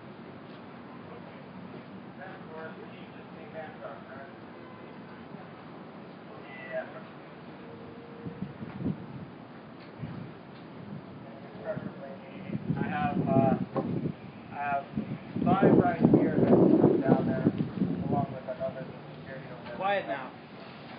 It's getting quiet, isn't it? Yeah, Florida. Me and him now. Old man.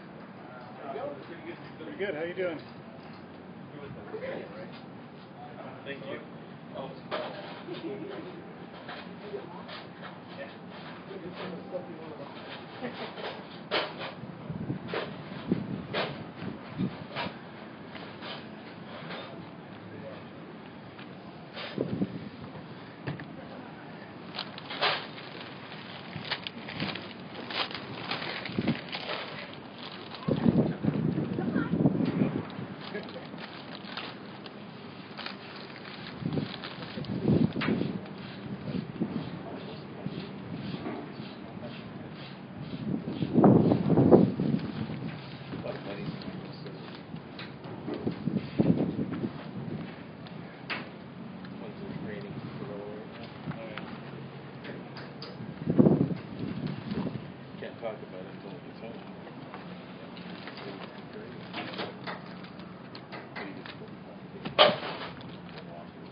Yeah, I think that works, you know.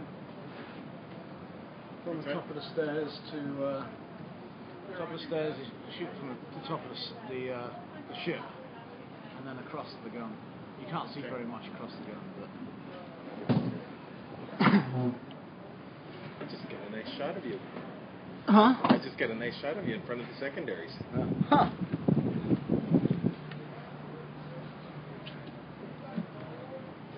We're all done with live reads, right?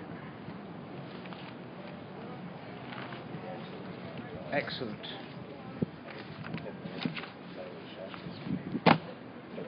Wasn't it? That last guy is amazing. So humble.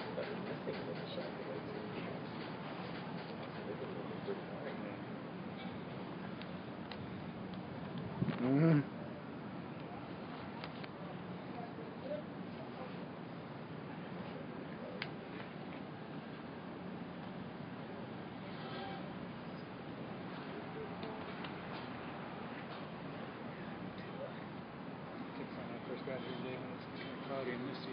I thought we were in for a long day when we lost audio in the first 5 minutes.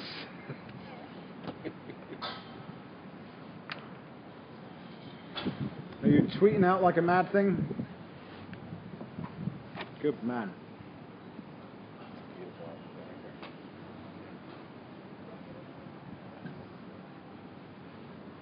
No problem.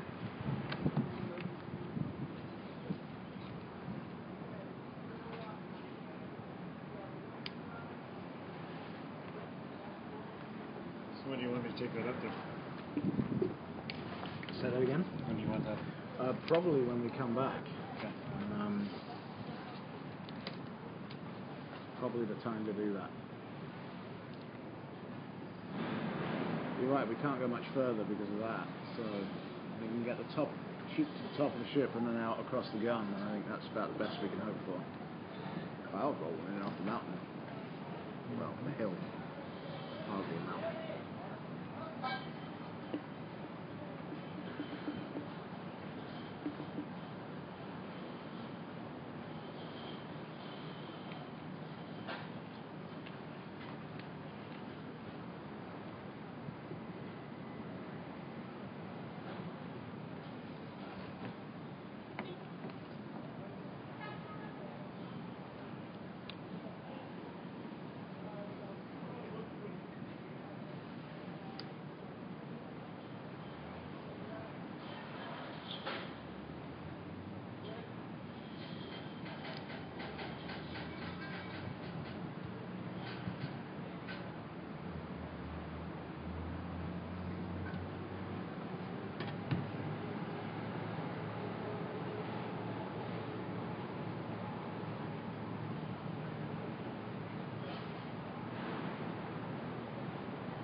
Hope Becky hasn't forgotten me.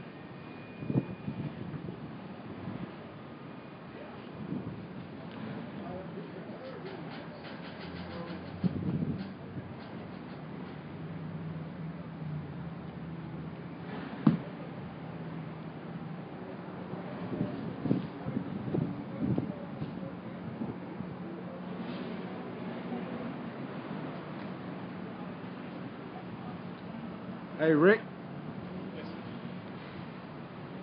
I think Becky's forgotten me. There should be a guest sat here right now. She should be your guest, or she dinner guest or somebody No, else? she should be bringing one.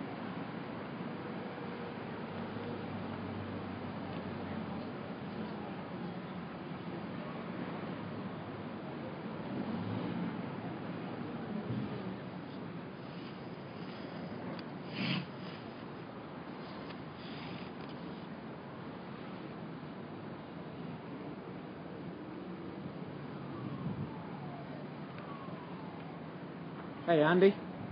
Need me to cover? Okay. So we're live from the USS Iowa. It's a beautiful day here in the port of Los Angeles, although I can see some cloud rolling in across a hill in front of us. And one of the great things about being here is we get to catch up with some old friends. And here's somebody that I've never actually met before, and that somebody is Andy Ramirez. And I'm in your home state, Andy. Welcome. Welcome to California. It's wonderful to finally meet you. And hi to everybody back in Iowa. Thank you for what you've done to help get this ship going.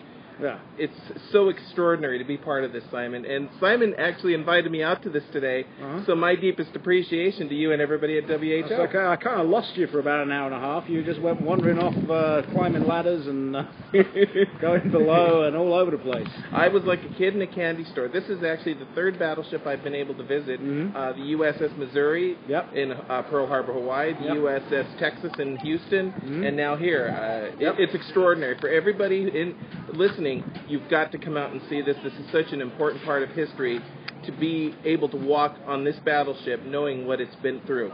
Yeah, and the other thing is, of course, you were with me in the captain's quarters while Captain, now Admiral, I should say, retired Admiral Janenko was just reminiscing, talking about what was where in his quarters, and you were fascinated, weren't you? Oh, it was extraordinary to listen to his experiences as a CO, as a commanding officer, to hear everything that he had to say. It was historical, because he took us through what it was like when he was captain. Talked a little bit about the history, some of the changes even down to where his stereo system was. That's right. Yeah, it really was. It just brings the place alive. It's incredible, and it's a beautiful ship. It's an historic ship, and she still feels like she can still pack a major punch, doesn't it? Oh, absolutely. Yeah. When you look at the secondary armaments, when you know where the Tomahawk missiles were, when you know, of course, the 16-inch guns, my goodness, what they did in our battles. Yeah, and the special missiles. You met the guy that when you walk up there says, "Welcome to my missile deck." He was so telling me about that too. Yes, so knowledgeable. Look, I mean, yeah, we're here to talk about the Iowa, but while I've got you here, you're of course instrumental, and we've been talking to you a long time now about Jesus Chido Diaz. And how is he? Well, I know you met his wife a couple of days ago, or spoke to her at least a few days ago. Oh, yes, absolutely. I've had a chance to talk with her. She's excited about him being able to just, for one, get out of prison. He has been safe where he's at, thank God, but this is a facility where other agents have been at where they've been safe. She's excited about the last 40 days, but the question is, where is he going to be? Is he going to be able to come home to Del Rio, or is he going to have to go to El Paso? That's where he'll be at a halfway house before he gets to go home. Yeah. And then, of course, there's the big thing next week will be on the 12th. His appeal will be before the Fifth Circuit Court of Appeals.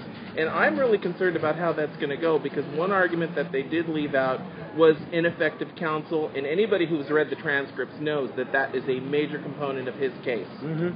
Well, we obviously keep our fingers crossed, and we've kept him in our prayers in Iowa for a long, long time now, and really since we first heard about this case. I think we were about the first people on it, so and we've never let go. We've always stayed on it, and hopefully one day we will get him completely pardoned and cleared, and he'll be able to resume a normal life again, because getting out is just really almost minor now. I mean, getting out is obviously hugely important to his family, but he's going to find it difficult to work. He's going to have this hanging over him for the rest of his life unless we can get it removed.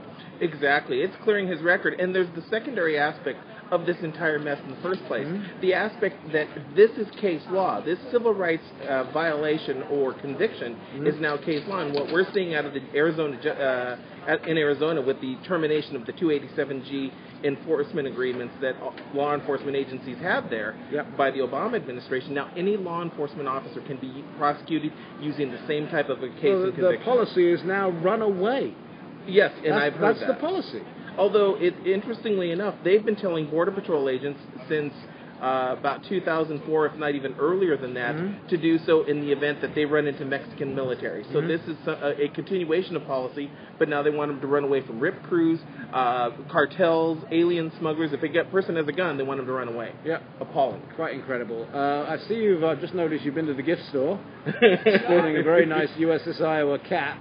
And I'm not sure if I know we've been selling them for $61 based on the BB-61. I don't know if you had to pay $61 for that, but it was significantly less. So if you're buying them on our website, that $61 goes to the Pacific Battleship Centers. So that's why it's $61. It's not just for the hat. Andy Ramirez, absolute pleasure meeting you. I'm glad you had a great day here on the USS Iowa. And thank you again. And if you're listening, please come out here, take advantage of this great chance to walk on history. It really is. It's incredible. Around every corner there is history. All right, it is time for us to hook up once again with Jim Brown. Talking of history, he is history at WHO. How are you, buddy? Yeah, you can see it. Look, I'm smiling. Look, hey. Yeah? We have. Yeah. He is, isn't he? Yes.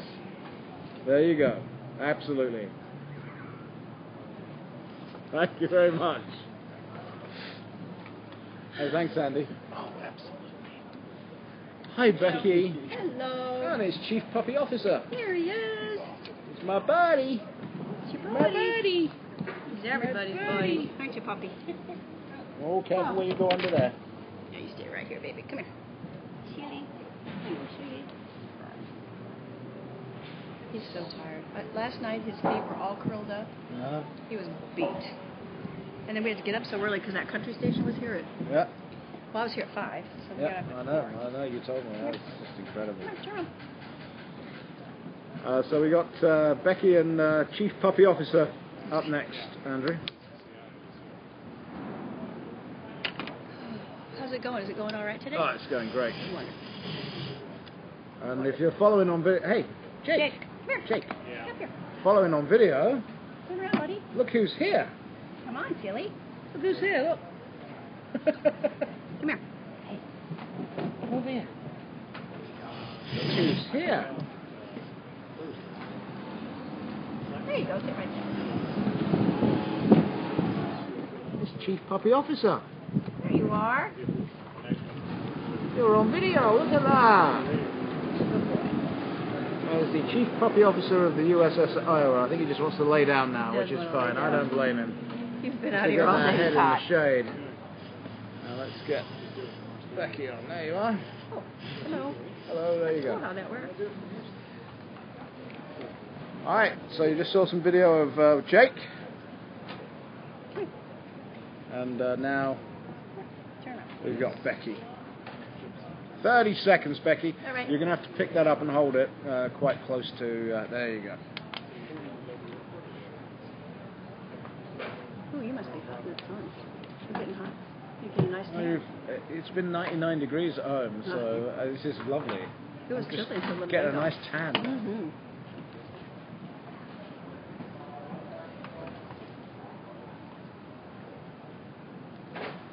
You had some nice guests. You had some nice guests. Yeah, it's been great.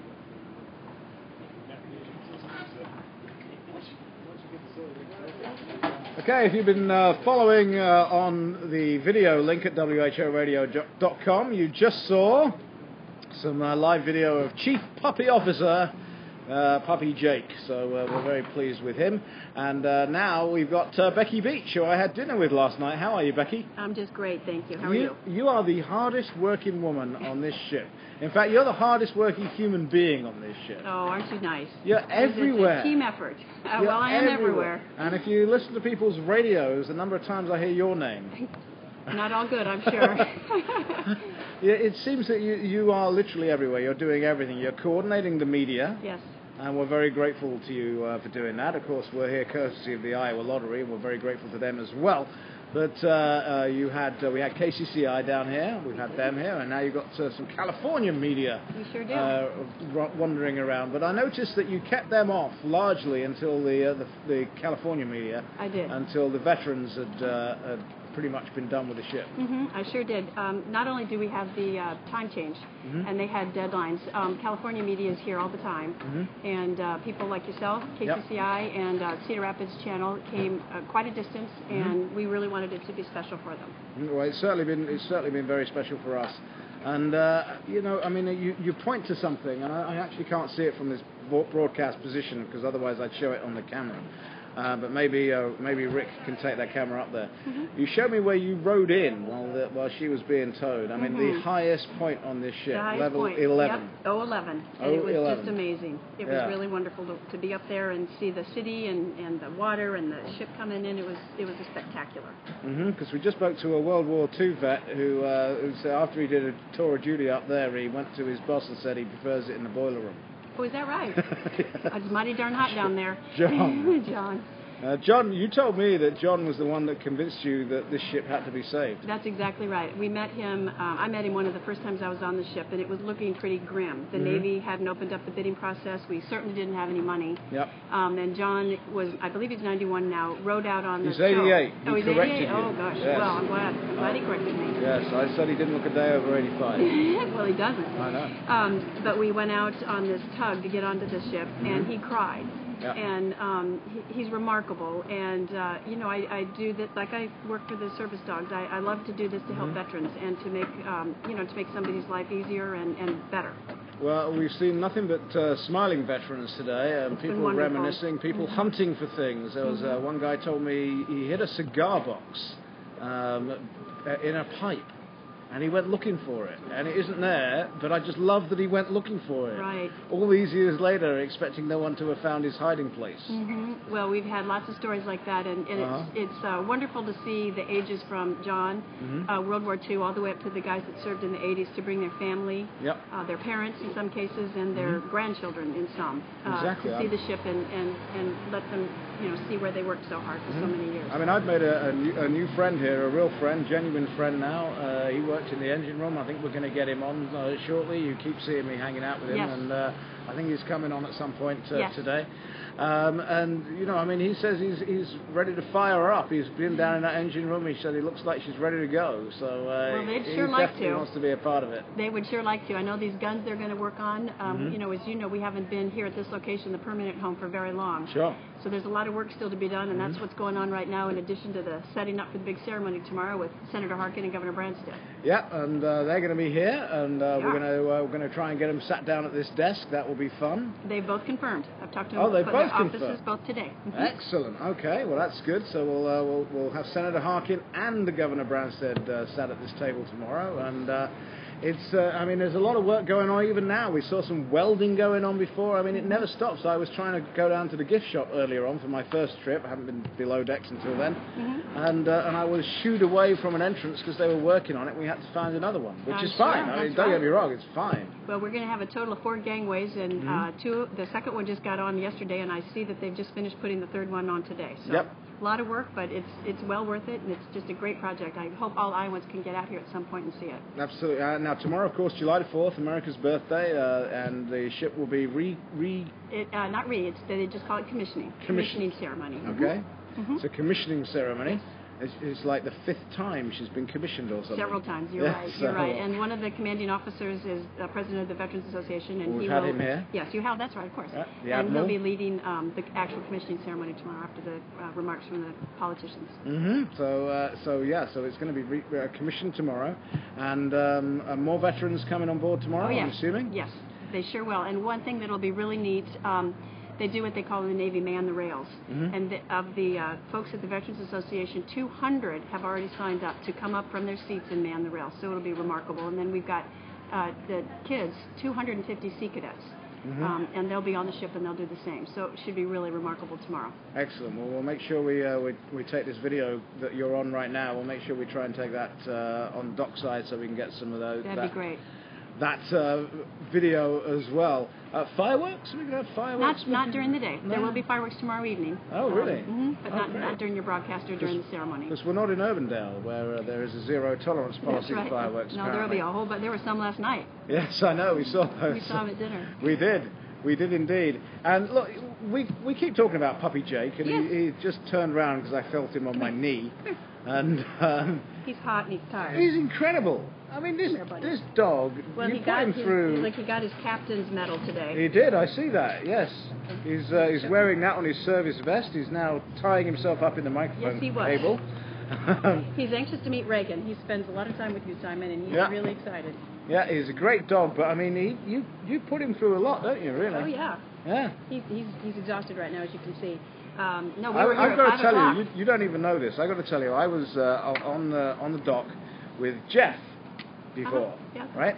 And well, you're talking to people, and we've never seen him pull you before. And he kept trying to pull you, and it was like, Mom, I need a pee. Exactly. And you were ignoring him. And then you took 3 steps, and he all excited, and then you stopped and talked to somebody else, and then you started coming back up the gangplank. He's like, no, wait.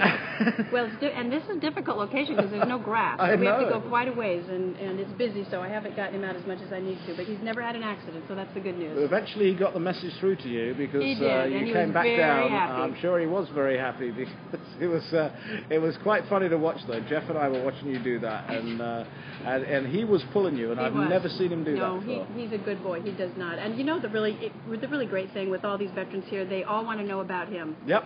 And when I tell them that the program that we work with raises and trains them and places them with military veterans with PTSD, they are fascinated and really, really appreciative.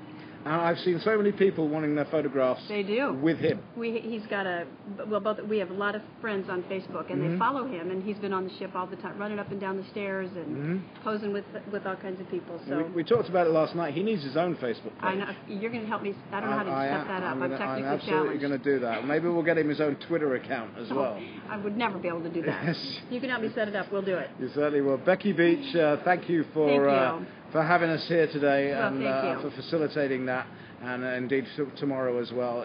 You've done a remarkable job getting this grand old lady, bringing her back to life. Well, we're very excited, and again, I want to thank WHO and the lottery and you specifically, and Van and Bonnie and everybody back home. It's wonderful, and Iowans should be very proud. Indeed they should, and we thank you very much. And now I've got to go to Jim Brown for almost our last look at traffic. I think we've got one more after this.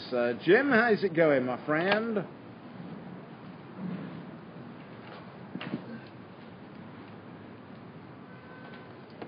Happy 4th of July to you too, my friend, and I can't really think of anywhere more special than I could be on America's birthday. And of course I am in fact missing Reagan's birthday because Reagan was a rescue, so we gave him the official birthday of 4th of July. So if he's listening,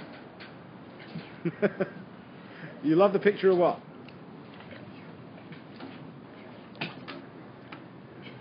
Oh yeah, no, we've taken loads today, and we're going to keep posting. And right now, Puppy Jake is having to pose for yet another photograph. Look over there, boy, because everyone wants Puppy Jake to be in a picture. So there you go. All right, Jim, do the traffic and weather, buddy. And you've got 3 more after this. I had 3 more people. Yes, after this. Okay, please. We've got 1 here. We're back. We'll be back at 35 for the next one. Okay. So about 7 minutes. All right. And then. And then I've got Mac who can come, and he's the one you met earlier. Yep. Don't So about 7 minutes. I'm going to pop downstairs, have a quick smoke. Sure. So you have one more or 2 more today? We've got 35 to 45. I guess we could do it in 2. Yeah, we can do it as 2. It's up to you. Yeah, I have to wait. 35 One to was 40. supposed to be That's at 4:20. Yeah. Which already passed. So. Yeah, we missed 1. Okay, so we'll do 2. 35 and 45? Yeah. Okay. All right, I'll get Mac. Yeah. All right, thank you. All right, I'm going to pop off. Becky, Yes, sir. when you go up there, there's 73 chairs up there. Okay, are there any more? That's not going to be enough. You told me 45. So That's I know. But Dale Roosevelt's coming. He's bringing 12 guests. I think probably 100. Do you have that many? I'll have whatever you need. I'll help you move them. You are right. I did not tell you. Well, Bob, do they fit before I uninvite them? Do they fit? Okay. All right. If you don't mind doing a window, that'd be awesome. And I'm going up right now to double check my numbers. Okay. You want me to come back then? Well, just wait. No, just wait right here. He'll be right back because you're next, and then I got Matt. Okay. All right. You want me to wait here? Sit down over there? Have a seat if you want.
I'm back.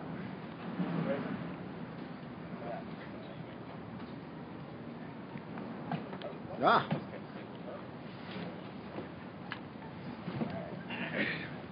What's it?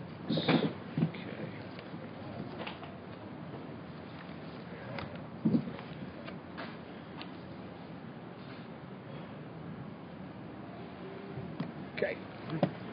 Grab that. Okay. Just make sure you're. See. There you go. You're in. Okay. Yeah, they can see you. Okay, that's all that matters. Exactly right. There we go. Okay. Yeah. Okay, we got about a minute. About 1 minute. Okay. Swear. No problem.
We are coming to you live from the deck of the USS Iowa in the port of Los Angeles, California. It's beautiful here. I wish I could send the weather your way right now because I know you guys are sweltering up there. But joining me now, if you're following us on video, you'll be able to see him at whoradio.com. He is another former crew member, Rod Simmons. Hi, Rod. Hi, how you doing today? I'm great. How are you? I'm having a fine Navy day. Are you? Now, you were on this ship 84 to 85, right? Yes, sir. And is this the first time back on for you?